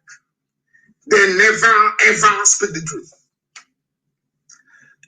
When the dust settles down, and I will grant an interview to a frontline media house, all over, they'll ask me, what do you think is responsible for what transpired in Nigeria? I will say Yoruba media. Yoruba media and the culture of brown envelopism. Very, very sad indeed. We are live and we are direct on the whole world. That's just the governor of a state in Nigeria telling you what IPOB has been saying from day one. And they said we are they're looking for that trying to cause trouble in the polity. They're hitting up the polity. Grammar. What's it going on now? Now everybody knows that we are right. Have always been right and will always be right. Now listen to me very carefully this very evening, please. Morning, afternoon, depending on where you are. Having dealt with autumn, having established that Fulani is the problem, when will they arrest all these AK-47 wielding terrorists we find every day in our land? And again, to the intellectuals and the flavors in the East, I want to ask you a very simple question, please. Why was it that Sheikh Gumi had to go to the forest to go and see his people, so to speak? Why did he go to the forest to go and see them? I'm asking you a simple question. Why did he go to the forest to go and see them? Why? Can anybody answer that very question? Nobody can, but Sheikh Gumi went to the forest to go and see bandits. And not only that, they weren't even remorseful. They came out openly to say that they can burn Nigeria down. Nobody arrested them. The presidency didn't come out to say, oh, we must arrest him. He's setting up the polity. No, not at all. Islamic cleric Sheikh Gumi meets over 500 bandits. They know where the bandits are in the forest. Did Air Force go there to bomb them? But they are in Olu, hovering to bomb children. And you want me to live in a country with such entrenched injustice? Sheikh Gumi went into the forest. I'm telling you from the Zoo newspaper what they wrote. Now listen, the bandits are said to be those terrorizing Shinkafi local government area of the state. The bandits are said to be those terrorizing, listen, Shinkafi local government area of the state. The meeting was in continuation of the peace moves by Gumi. These are bandits. They kill, they rape, they kidnap, they extort, they murder, they torture people. They went for a peace meeting with killers. I went for a peace meeting with Southeast governors in 2017. I wasn't a killer. I came out of, I just was granted bail from illegal detention, so to speak. I did nothing. I killed nobody. I was only broadcasting my right to free speech and expression. And the governor said I was a troublemaker. I should come and see them. I went to go and see the governors. After discussing with them, they did not ask me to drop my arms. They didn't say, you have weapons, drop it, nothing. They still called the army to come to my house to kill me. The same governors. But these are Fulani people with guns, AK-47. Fulani clerics are going to see them inside the forest, which means that somebody knows where they are. The Air Force knows where they are. If they want to bomb them, they can bomb them, but they never did. But they came to my house with 2 fighter jets, 4 helicopter gunships, and a full battalion on the ground to invade my compound. I wasn't armed. I did nothing to them, nothing. They came to kill me. As a result, I lost my father and my mother, and on the 14th of this very month, I'll be doing the 1-year anniversary of the burial of my parents. Of course, the Sunday, if I don't know when 14th is, if 14th is in the next 10 days, so to speak. And it will be a very good anniversary because it will coincide with the hunt of Janjaweed in our land. Yes, in fact, it's on Sunday. 14th is on a Sunday. There'll be a memorial service for my parents, of course, in my village. My parents died as a result of it. They not only killed my men, they killed my mother, and they killed my father as a result of it. Now you know why we can never stop. Now you understand why. Their own people go to the forest to go and see them. These are bandits, these are killers, these are murderers. Nobody is complaining. Nobody. And if Sheikh Gumi knows where they are, why don't the Air Force or DSS know where they are? If you go to the papers every day, it's one useless group, one amorphous group, faceless group. They say, Ipob, Nnamdi Kanu, don't divide our unity so they can conquer me. With the help of the British, they will conquer Biafra. And when we're at our memoirs or when we die, in the next 6th generation, they will say what happened. They said no, they were being nice, as the houses were, and the Fulanis took them over. Now listen very carefully, please. Speaking during the meeting, top armed commanders, they go to a meeting with their AK-47. Have you seen them? When they go to meet their governors with AK-47, whereas in the East, the mere fact that somebody is an IPOB family member. Do you understand it now? Do you see how foolish people are? You cannot say an IPOB. I don't want to identify with IPOB in the open, but in the North, their own Fulani bandits, they take their AK-47 to government house to go and have meetings. They meet them in their hideouts to have meetings. The Sheikh Gumi said they should kill them. But in the East, your governor, your traditional ruler will be the one asking them, come and kill them and not get there. You see me, people, informants will get everywhere. You see why they are ruling you? It's not magic. It's not rocket science. Because they cooperate, they are together. They know what they are doing. They are all killers, they are all murderers. Now listen. The top commanders of the group who were all armed, Kachala Tuji of Shinkafi and Kachala Muhammad, but they don't even know their names. But DSS won't go there. No. DSS only come to the south. And we are all clapping. DSS, they are here. DSS. Army patrol, joint task force patrol. But their own bandits are in the forest, having fun. As a result, they said that thousands of youths do not have anything they are doing. There is no means of livelihood because they impoverished all of you. In 1960, at independence, Azikiwe and Awolowo begged the Sadan of Sokoto, Ahmadu Bello, please allow these your people to go to school. They said no. Only few families will go to school. The rest will remain impoverished. That is how they control you. So when you go to the mosque on a Friday, the imam will tell you who to vote for, who to kill, which shop to burn down, and you go and you do exactly that. Now they have risen. You know that God has a way of fighting for his children. Everything happening in Nigeria today is punishment from God for the role that these Nigerians played during the war against Biafra. I say it openly. And it will continue.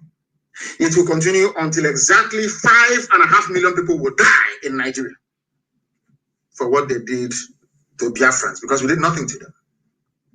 Absolutely nothing. They wanted to wipe us out from the face of this very earth with the help of the British. But God intervened. That's why we're still alive today.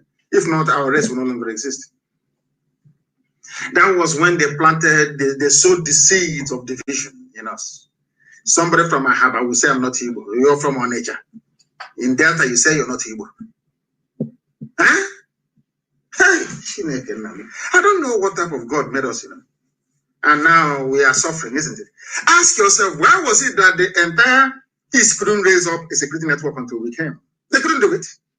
They were afraid of the North, of their masters. They couldn't do it. And having found the courage to, if not for ESN, do you think that what is happening, do you think that Yoruba will have the courage to go and sack Fulanis from their forests? I'm asking you a question. If not for ESN. I thought there was a Moteku there before. But it was when ESN came, they knew we meant, we don't listen to, we don't hear all this useless gossip and side talk is rubbish to us. We continue with our mission. And that is why we always win. They know where their own bandits are,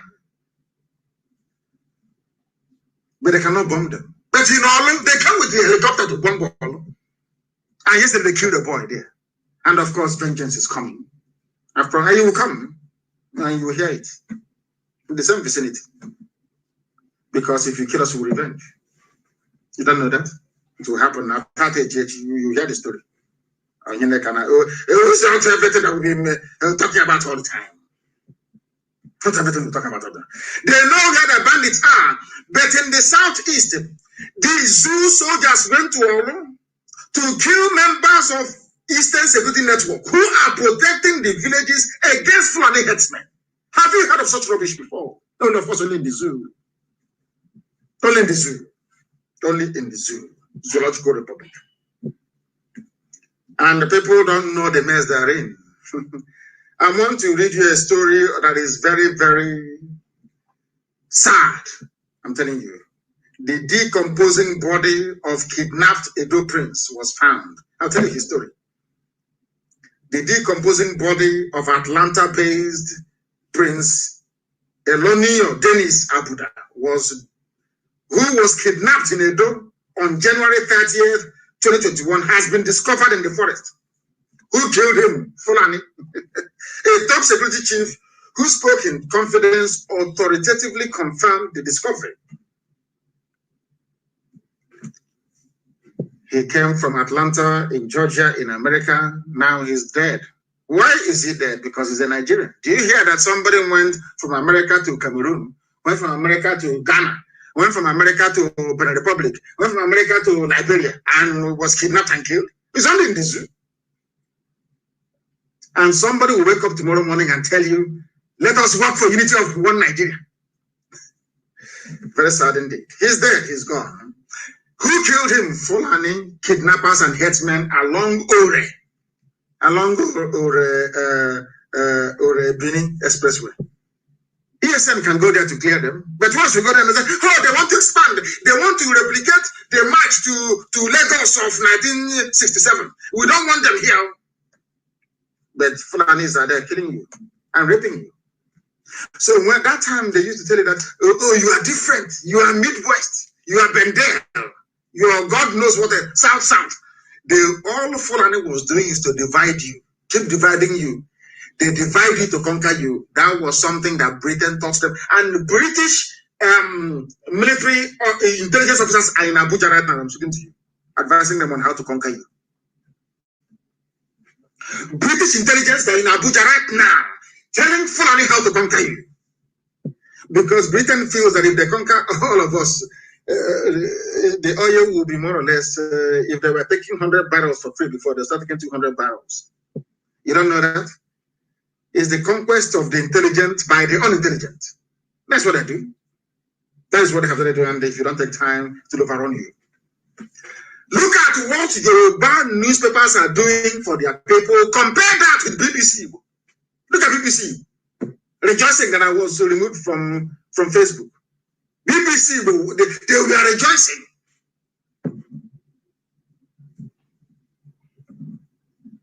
They were in BBC. Hi. Oh, dear Lord, have mercy, have mercy, have mercy upon us. The same people, BBC was there during the genocide against Biafrans.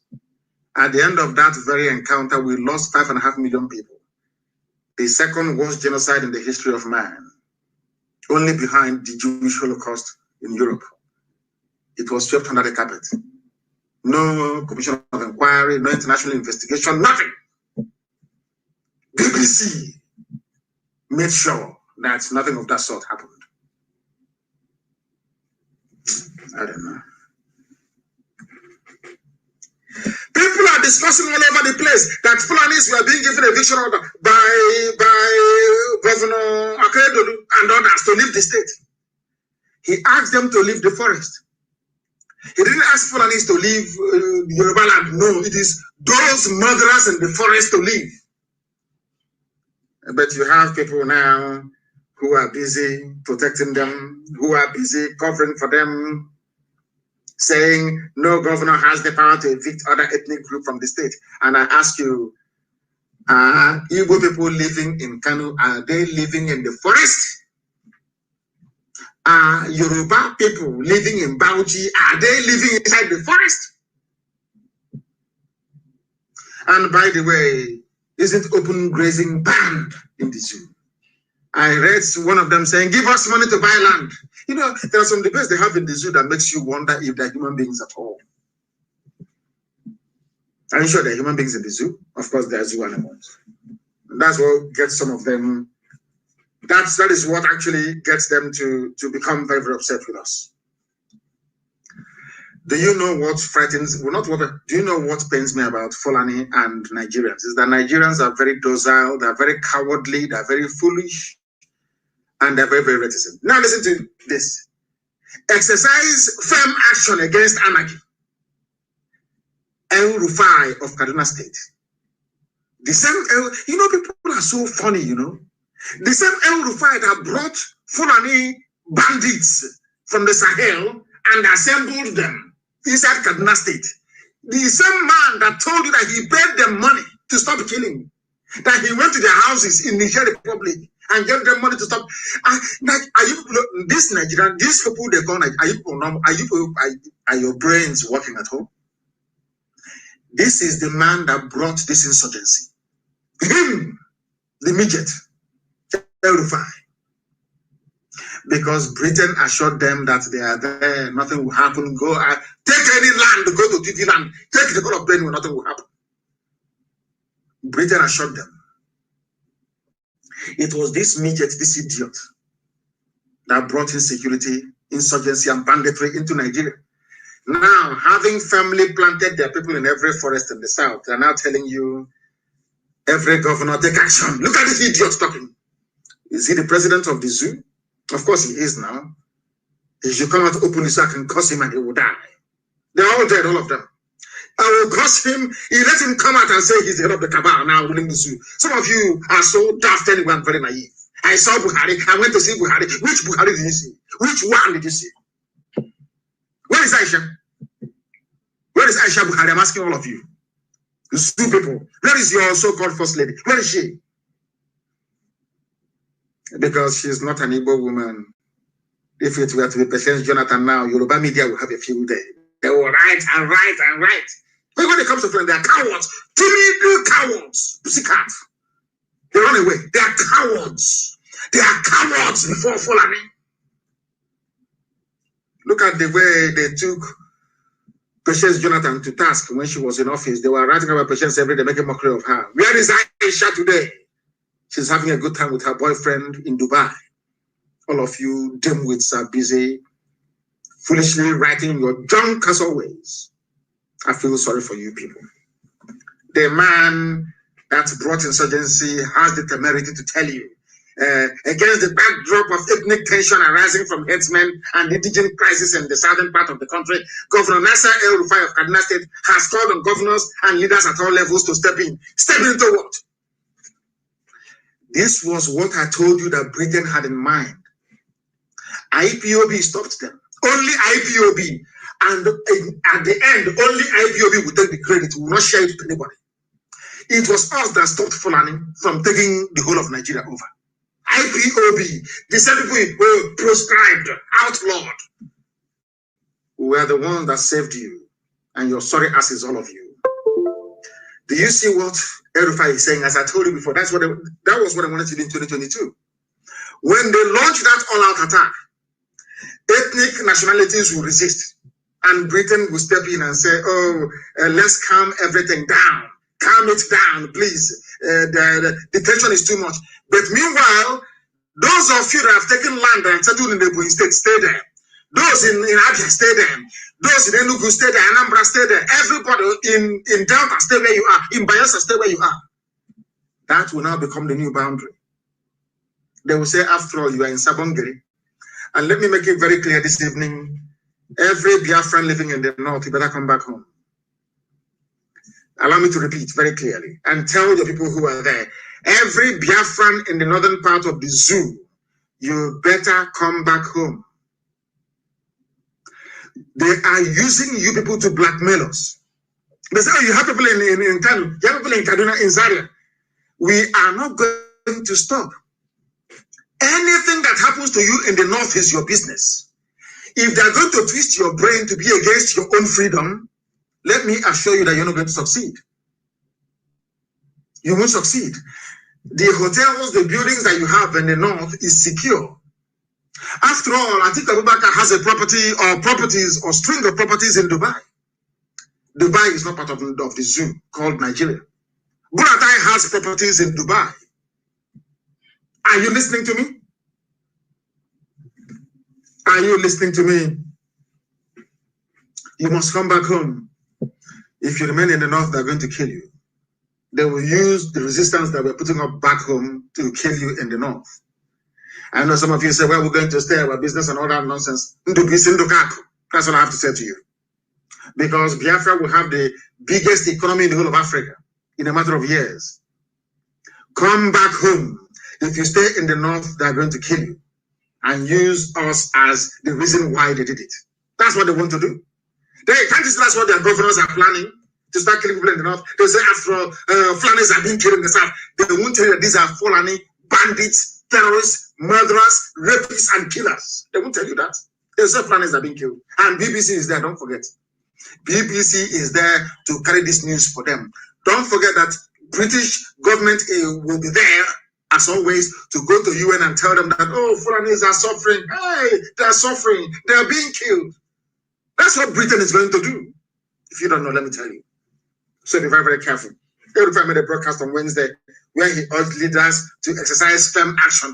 Firm action means stop Yoruba youth from agitating for Fulanis to leave. Stop ESN from doing what they're doing. That's what they mean by firm action. Bring the army. But if they bring their army, we will kill them. And they came to Olo 4 times. They were defeated 4 times. Now, yesterday, they went to go and kill a little child. What is going to happen in the zoo? All of us are going to Hague. Everybody will go to Hague and stand trial. I want to stand trial in the Hague. Me personally. Because there's no going back. No going back. Not 1 inch. Not 1 single inch. No going back. We must be free. We must be free. I said must. MUSD must be free. The zoo, Nigeria, was created by a white man, not by God. The only creation that I respect is God's creation, not man's creation. Do you know what I think? That's, Vox Populi, Vox Deo, which is the voice of the people, is the voice of God. Listen to me very carefully. If people were to get together today to say, oh, I want to remain in Nigeria, that is their business. That is the voice of God speaking. That is God speaking. But not one deranged drunkard. They brought him back from Hong Kong, sent him to West Africa to stop the eastern advance of the French. That's all. And Badagry, and I ended up in Nigeria. That's an abomination. Some of you black people, you don't have any shame. As blacks, we have no shame. There is no shame in us. But I have a little bit of shame left. No, Betul, they can create a country for me is impossible. Only the people can. And that is why we are doing what we are doing. IPOB successfully collapsed the agenda of the Janjaweed. IPOB stopped them. Everybody talking from Governor Autumn to everybody, every activist, you owe your courage and bravery to IPOB. We're the pioneers. If you don't know. The little midget is crying because we have collapsed the agenda completely and totally. Completely and totally. History will remember IPOB. Nigerian government has failed us. We are not afraid of death. Zamfara bandits, their commander. Do you see your members writing, kill him, find him, bomb him? They are causing insecurity. No, they won't because they are afraid. Cowards should not be journalists. They shouldn't be. Have you heard them call for their head? If it's ESN, hey, you won't hear a word. But as I said before, I don't know the translation in English. With all your gossip, all the nonsense you're saying doesn't concern us. You've been saying the same garbage for how many years now? Have we been perturbed? Has it stopped us from doing what we're doing? You can talk from now till the kingdom comes. It's not going to stop IPOB from doing what it's doing. They have their own bandits. The difference is very clear, isn't it? The response they gave to ESN, trying to protect our people, and armed bandits, go and check it. Look at the newspaper coverage of ESN activities. Look at bandits in the north and everywhere. Look and go and do compare and contrast. You will see the demonic nature of journalism in the zoo. Evil people without conscience. You come out and you write boldly and very clearly that IPOB is prescribed. But whereas the person raping you and killing you is not prescribed, and you're there, and you're a journalist. Anyway, we shall see. And as they said, there's a prayer I pray every blessed day. I never fail to say it. Anytime I'm praying, of course, I pray in the language of the ancients, in Igbo language. I say to Chukwukeka Biama, Elohim, the creator of the universe. You know what it means. Let that hand that our enemies use in trying to poison us, may they unwittingly put it in their mouth and they themselves be poisoned. And this is it. It's happening in the north. Residents flee Zaria neighborhoods over kidnappers' rampage. So as El Rufai and all these idiots think that they're going to build this wonderful Fulani empire in the zoo, they are not going to be alive to see it, neither will their children be. The northern part of the zoo will be like Afghanistan. Watch and see. That is why I want our people to follow, be very strong and resolute. Follow me. We want to draw what is left of their army out. Let us bring them to the east. They can never go back. Let us bring them. They say, oh, don't fight a defensive war. No, we are not going to fight it. We want to bring them to the east. We now open up their flanks to bandits. Bandits will attack them and take over their land. Because a bandit is a bandit. That's who they are. They are kidnappers, they are killers, they are terrorists. What they want is space and resource. Space and resource. Or should I say resources in this case. So once this army moves to the east to come and meet us in the east, their land will be open and terrorists will ravage them. Terrorists will ravage them. That forever and ever, Fulani can never recover in the north again. Never. And that is the plan. So when I tell you that there is a method in our madness, please believe you me. We will not go out to meet them in their land. We will draw them to come. And then we'll swallow them up. And then their children and their children's children will suffer the consequences forever and ever. And this army will be destroyed once and for all. That's how you obliterate the zoo called Nigeria from the face of this very earth.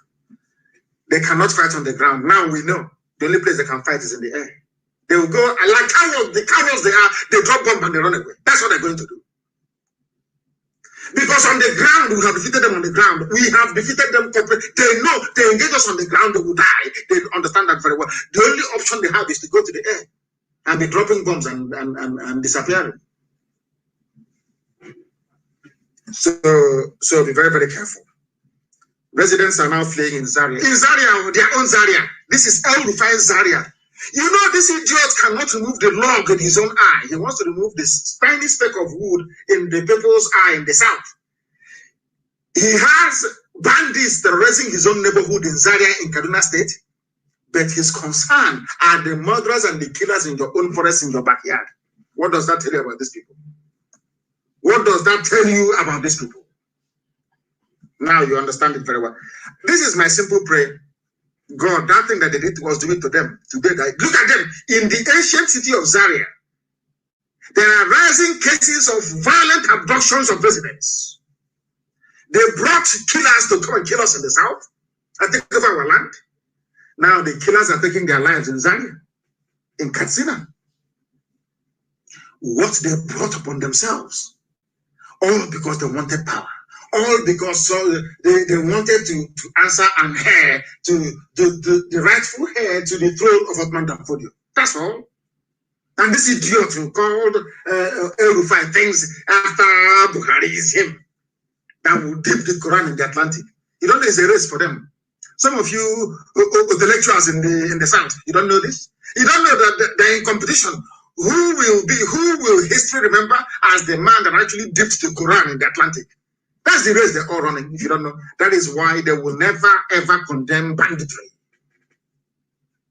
That is why they will never, ever rise up to condemn what the atrocious behavior of Fulani headsmen, because they want to conquer you. If you like, believe. If you like, do not believe. That is the reason why I keep wondering, what type of zoo Nigeria are people in? If you're not allowed to perform as VP, please go. Bakare is telling Mosibaju, in a place where you have a constitution, you have law, you have, supposedly, you have law. You are begging. Everything is beg. If you're not allowed to perform, a whole vice president. Come back. And in Abia State, look at the stupidity of the South. In Abia State, we pay every headsman, we pay headsmen 100,000 naira for every cow they kill. Why? Because it was the so-called Fulani presidency that put them in power, all of them. And it's Mieti Allah. So if you kill any of our cattle, even if we're grazing illegally, or even if the person heading the cattle, is found to have raped a woman, please take 100,000. That's what they're doing to United States. Now, okay, see, the people were killed at National High School in Aba. The clip is there on Al Jazeera. You ordered because you are the chief security of the state. Now I realize you people have been lying to us. When you ask all these Eastern governors, they don't know, we don't have any powers. We don't have any powers. Yes, you do. Why is it that your state in Ondo, how come that the army hasn't gone there to shoot people, to shoot Yoruba youths dead? Because the governors haven't actually invited them. That goes to show that it was you people that asked the army to come to National High School in Aba to kill us. It was you people that asked the army to come to Bo to kill us. And of course, we know what Wike is up to in Iwater. Now, do you understand it? Do you understand it very well? You are paying Fulani headsmen that are raping our mothers 100,000. Obiano is paying them 500,000. And you want respect. Of course, a few days ago, Ipob started to speak as if he's a human being. I don't know where he got the courage from. I don't know where. Maybe ESN, he has seen ESN working, so he knows he's protected. And he wants to talk like a human being.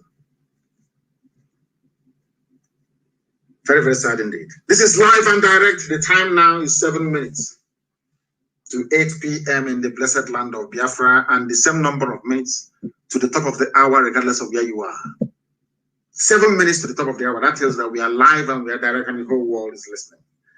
The Nigerian army executed our people. They said they gave them a reprieve. They didn't actually execute them.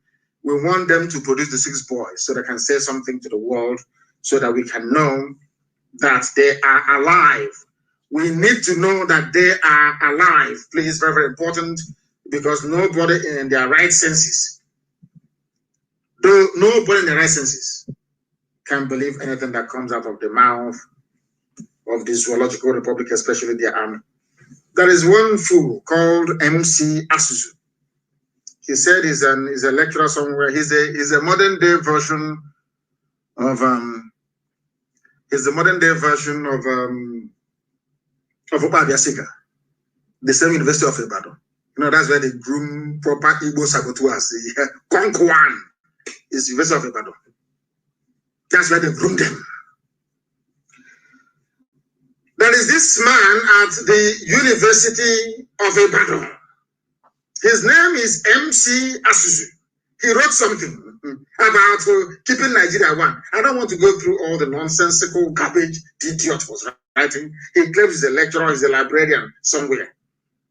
He was, as usual, you go online, you copy, you paste, and then you join the grammar with is and by.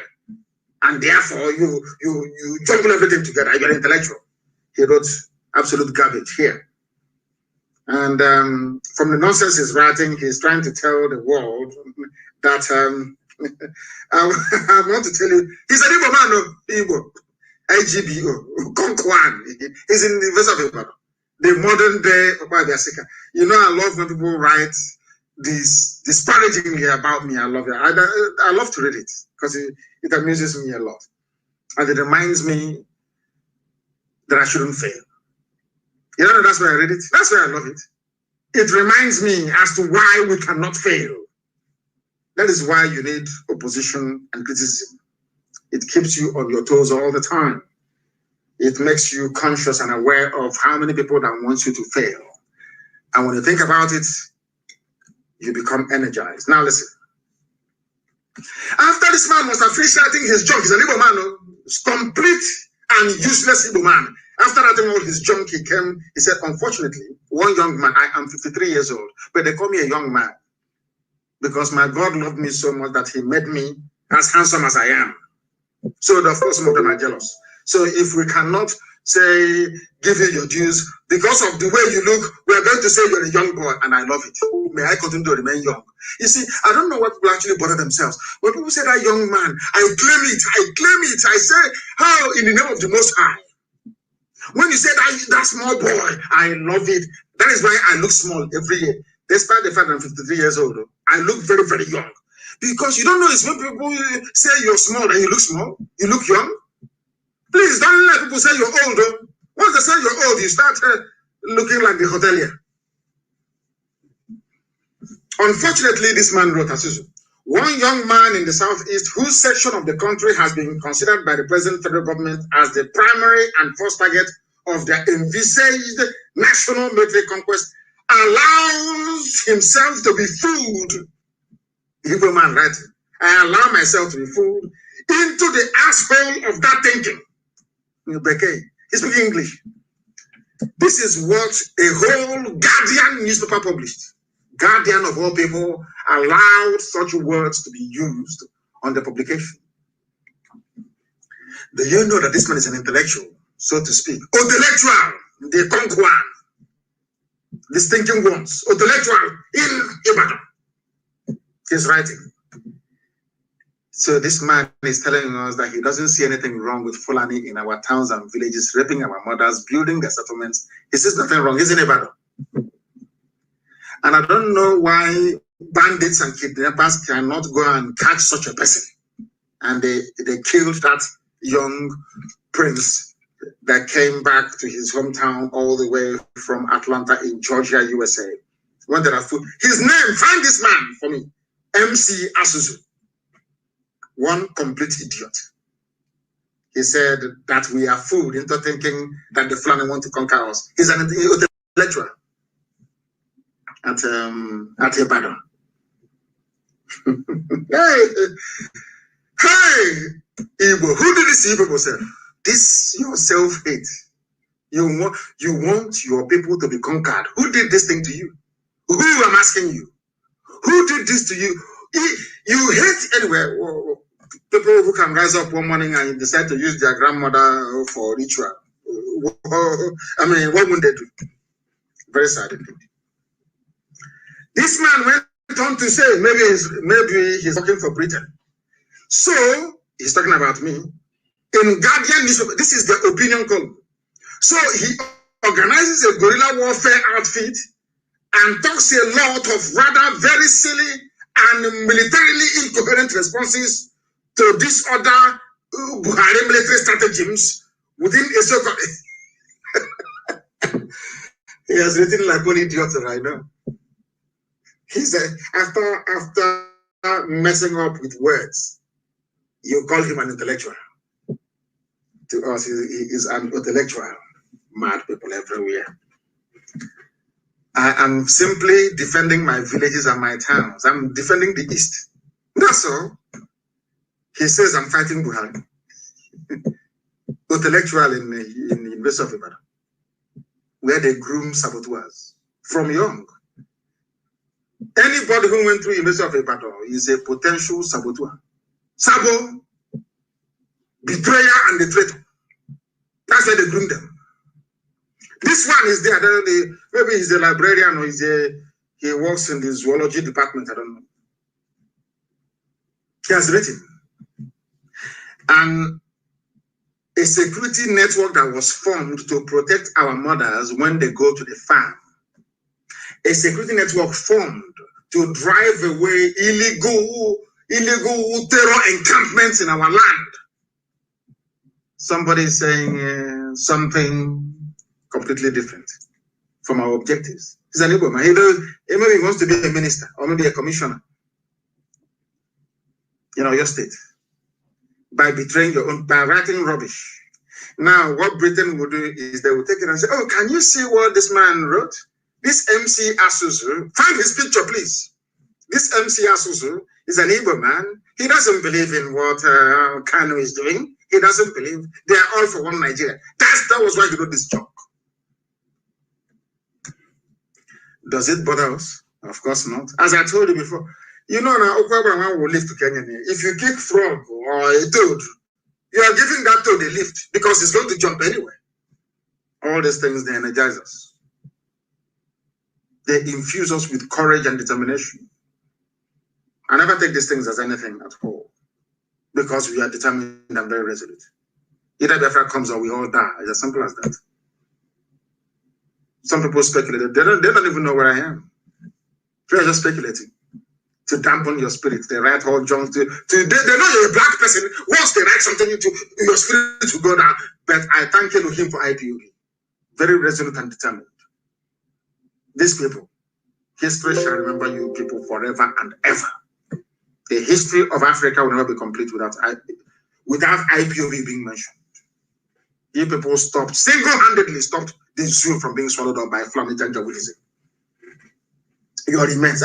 You know me, I like good news and bad news. You know, in those days when you write a term paper, when you write an essay, as well as it's called in the UK, if you write something, let's say they ask you to do a topic to write about, and you submit your paper having either extolled the virtues or castigated that very subject that you're treating. When they give it to your lecturer, he or she will say to you, no, that you're not balanced. It means that you have to weigh the pros and the cons. You have to tell us the good and also the bad. And then in your conclusion, you tell us why you have fallen for either side of the argument. You can never come and say something is good, there must be something bad about it. So that is why it's always good to have balance. Always take the praises with the criticisms that comes along with it. It's a very beautiful blend. It's very good. And that is one thing that IPOB, this evening I talk about IPOB so much because they single-handedly saved every indigenous ethnic population in Nigeria from falling at the feet of Fulani Islamic Janjaweedism. That is why I honor IPOB. And there is something else that happened in Edo, which is very, very critical.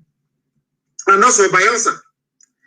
Our mothers in Bayelsa are protesting. Those in Edo are protesting. Tomorrow now, when the history will be written as to how this revolution started, people will not remember that it was Bayelsa and the Edo women that started city protest against what the Fulanis are doing. So I want us to place it on record, please. That when the history of this new phase of revolution that is coming is written, we must acknowledge Igodomi women and also those in Bayelsa for their courage, their fortitude, and their determination. They came out on the streets to protest. And we must also encourage what ESN is doing. Protecting also is a very difficult task, but they're doing it very, very well.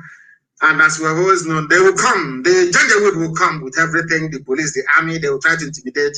You know, the whole thing will last about 8 months. And then after that, they will give up. We know how they work. We know their psyche, we know their brain. They will try everything. They will use the traditional ruler. They will use the governor. They will use the protest. They will use the slave. This MCS, find the idiot's picture, please. We want to find him and ask him if he wants to take over from Opa Abiasika, because Opa Abiasika, the arch betrayer during the war, was also a lecturer at University of Ibadan. Surprise, surprise. Bayelsa women must continue what they are doing. They are raping them, they are killing them in the farms, and anybody against ESN is also against our mothers, is also against our farmers, and we don't want that to happen. And in order to fool everybody, they have said to people, return home, northern elders tell headsmen. And you think they're going home? Is that what you think? Is to lure you into a false sense of security, and then they strike. They're not going anywhere. That's the way they behave. If they leave today, I'll be the happiest man in the world. And as they are going, all of them in our bush, I said there will be no illegal settlement in our. It doesn't matter what you say. I don't give a damn what you're going to say. It doesn't matter what. If you are in the bush, we have how many days? Is it 9 days? We have, is it 10 days? If you are living in the bush, we don't care where you live. We don't. You must come out into the township. If you don't do that, then anything that happens to you is your business. Every illegal settlement in the east will be dismantled. All of them. Nobody is ethnically cleansing anybody. We are asking them not to occupy our forests. Go to the townships, go to the cities, rent a house like every other human being and live there. It's as simple as that. Please, if you don't know what intellectual means, please try and Google it. There are idiots mainly from the East who join two words from the dictionary together and think that they're making sense when they are making an absolute mess of their own idiocy. They are everywhere, especially on Facebook. Return home, they are trying to trick you. If you fall for that trick, then you're finished. Allow every citizen to buy AK-47. There are some fools who are saying, oh, but why are you armed? Why are you raising a militia? Not a security network, no. So even Mietiana that are doing the raping and the kidnapping, they have their own vigilante group. This intellectuals call them vigilante. But when we formed our own to defend our land, to stop our mothers from being raped, they call it militia. That's how you know a sabotua. Sabotonkwa, that's how you know them. Sabontik, that's how you know them. They are working for the enemy. They are trying to use English language to deceive you, English that they cannot speak. Because do you know why I call Zoo people pseudo-intellectuals, as Ojukwu referred to them, or half-baked intellectuals? You see all that grammar that they write, when you read it as, hey, Zike, Poncha. If you want to know how daft they are, just simply thrust a microphone in their face and ask them to make a sentence or to make a speech. All that grammar that you're saying they're writing will disappear overnight. That tells you that they are not the owners of what they claim that they have written. That's how you know fake people from the real ones. Allow every citizen to buy AK-47, according to Governor Ishaku. Which state is this man from? Taraba State Governor Darius Ishaku on Wednesday asked the zoo government of Nigeria, or should I say all of them, the zoo government of the zoo, to allow all citizens to own licensed guns and the AK-47 for that matter. What does that tell you? The zoo has followed. The zoo has followed. Is that very clear to all of you now? A governor in the north, they are Fulani Lord. A governor in the Darius Ishaku, I don't know if he's Fulani, of course he could be, who knows where he's from. He could, for all I know, he could come from Cameroon. And after the place beside, he joined the zoo. Nobody, we don't know who is who anymore. Or maybe he came from Niger, from Chad. This man is called Darius Ishaku, is the governor of Taraba State. He's asking government to allow everybody to bear arms. And people have the guts to question the reason why ESN is bearing arms. Do you see the foolishness of some people? Even those that sent their murderers to come down south is now appealing that everybody should have a gun. Why is he saying it? He said that 15 local government chairmen in Taraba State paid him a condolence visit following the death of one of his colleagues who was kidnapped and subsequently killed by gunmen. So Janjaweed in the north, they are begging and pleading for guns to be made available to people to defend themselves. And some idiots are questioning why ESN should be armed. I can't. Hey, you believe a warrior. Foolishness everywhere. That tells you that the zoo is finished. And there is one thing that I do not like about this. I'm not going to do that because it's local politics, but I think it's very, very terrible. There is a particular man, he said he's a pastor. He was talking about, anyway, I'm not going to go into it. Let's leave. It's about electioneering, and we don't want to go into it. But there's something that actually amazes me. People ask us, why do you agitate for Biafra? Why do you do what you do and all the rest of it? And I said to my people, all across the board, those from the north and those from central parts of Biafra and those from the coastal region, have you ever asked yourself this question before? Why is it that Warri Seaport is not working? Why is it that Iguacha Seaport is not working? Why is it that Calabar Seaport is not working? Why? And you all believe in one Nigeria. Why is it that only Lagos Port is working? Because that is why I have regard for this new generation of Yoruba agitators right now, wanting to be free. Because there is something that's been going on, and I want to ask my Yoruba brothers this, please. Yoruba, I want to ask you a simple question. If the roles were reversed and only Calabar Seaport is the only viable and functioning seaport in Nigeria and Lagos is there, how would you feel? It's a simple question. How would you feel to come from Lagos all the way to Calabar to clear your goods and then take it to Lagos when there is Atlantic Ocean also and a port in Lagos? How would you feel? It's a simple question. If you can answer that question honestly, then you now understand the way we feel, that there is something wrong with the zoo called Nigeria. There is port congestion. And Papa, you cannot go through it. Every time it's congested. But you know, we have a seaport in Warri, one in Iguacha, Port Harcourt, and one in Calabar. But because some of you want to consume everything, you see, that little alliance you went into with Fulani, you scratch my back, I scratch your back, the rest can go to hell. It's unraveling now, you see. Can't you see that it's unraveling? How can you be comfortable to sit in a country and talk about equity, talk about unity, talk about fairness, when you people are the ones allowed to have a seaport? Is that fair? Is there any country of this world, maybe apart from Germany, that is almost landlocked, where you have, I think it's only Hamburg, that is a seaport, where you only have one seaport? Britain, that you got independence from, they have seaports dotted everywhere. Why this level of wickedness? Why do people love to collude and connive with Fulani to cheat other people? Is that a good thing to do? Now Lagos is congested. The port is congested. Why don't you move some of those ships to go to Warri to offload? For those who are in Edo, those who are in Delta, to proceed to Iguacha, to Port Harcourt, to offload for the Southeast, to proceed all the way to Calabar, to offload for people who are in that part of the world. What is wrong? Why this level of greed? Why? I'm asking. Now the port is congested. Is that a good thing? Do you see why we want to be Biafra? Why we want to be on our own?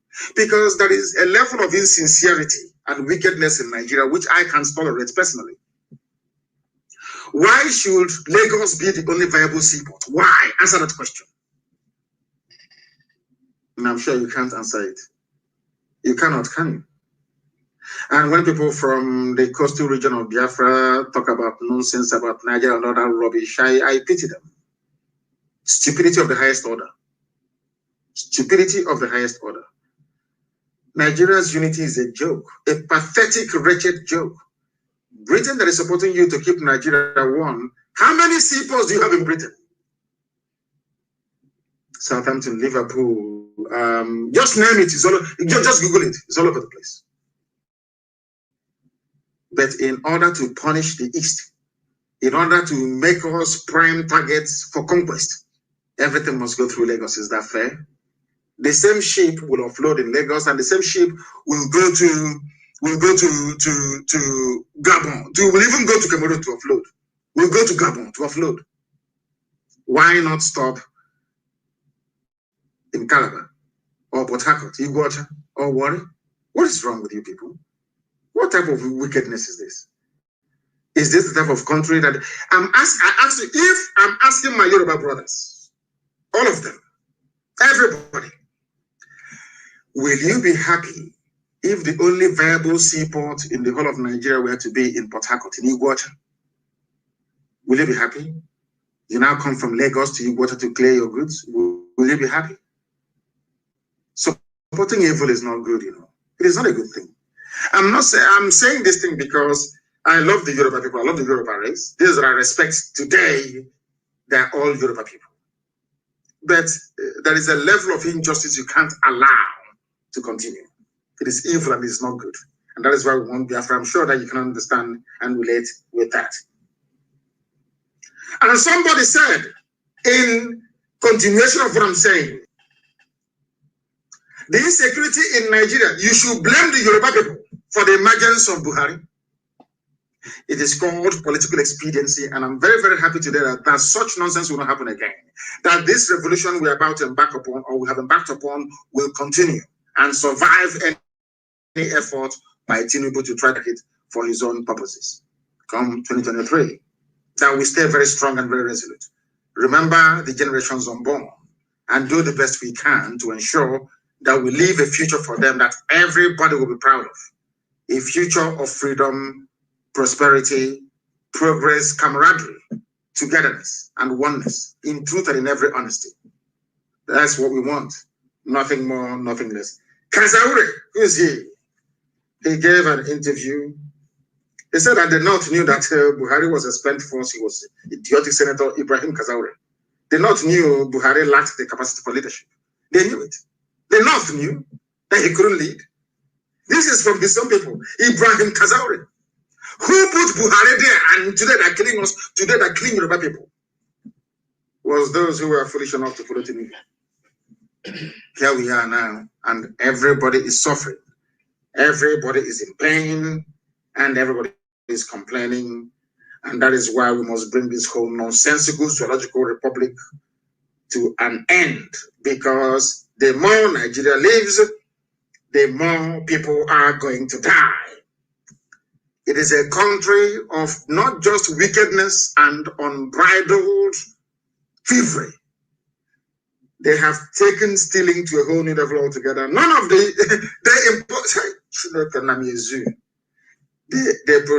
don't produce crude oil. They dig up crude oil from the ground. Instead of taking it to the nearby refinery, which is at One, they take it to the ones that have built in Morocco and in England and in Equatorial Guinea. They refine it there, and the money they used to build all these refineries came from Nigeria, mind you. Let's call it Nigeria. They stole the money from Nigeria. They went out to go and build refineries with it. Now export the same crude oil outside, refine it, bring it back, and pay themselves. What's it called again? What is that thing they call it? Oh my goodness, is it old age or what? Subsidy. But there are 4 refineries. 4 refineries. 4. And now let me shock you. Those 4 refineries, how much did they cost to maintain for last year? I'm just asking. The total value of output by the refineries for the period under review was 0. But the recorded operating deficit of 5.49 billion naira. The refineries are there, they're not doing anything. But you still paid the Janjaweed managing it 5.49 billion. Now, what happens to crude oil when it comes from Nigeria? They send it abroad to refineries, but meanwhile, they have their own. They refine it. And as the spirit is coming back, you now pay a subsidy on it. Tell me which country on this earth is more idiotic than Nigeria.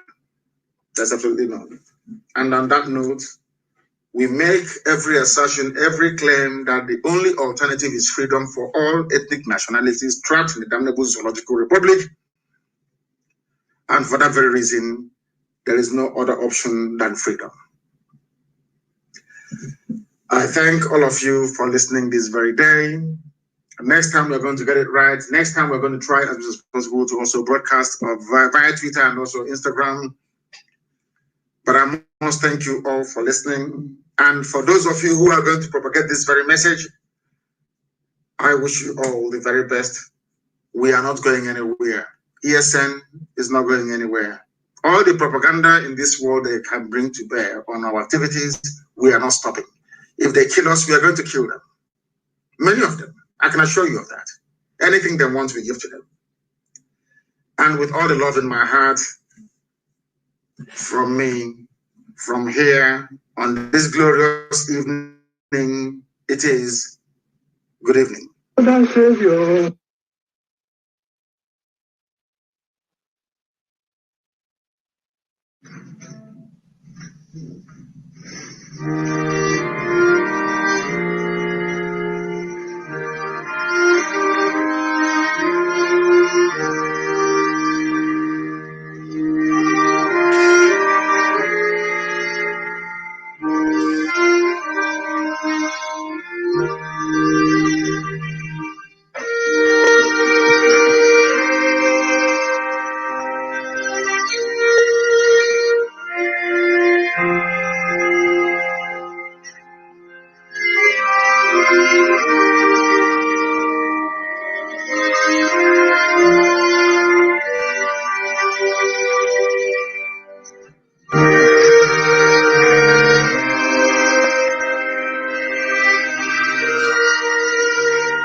Another Savior, holy, holy, holy, holy, holy, another Savior, holy, holy, holy, holy,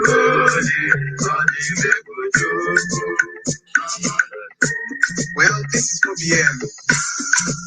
This is dedicated to the gallant heroes of the Nigerian Biafra War and IPM families all over the world. I remember the Nigerian Biafran War, in the thickness of the Biafra genocide. Hey, one man revived the vanishing hope to life. Let the great Biafran army to fight, and they were singing out, holy, holy, holy, holy, he's another Savior. They were singing out, holy, holy, holy, holy, he's another Savior. Holy, holy, holy, holy, he's another Savior. Many years after the genocide, whoa, it's another great leader has risen up now. Oh, and he's leading the Biafrans to victory.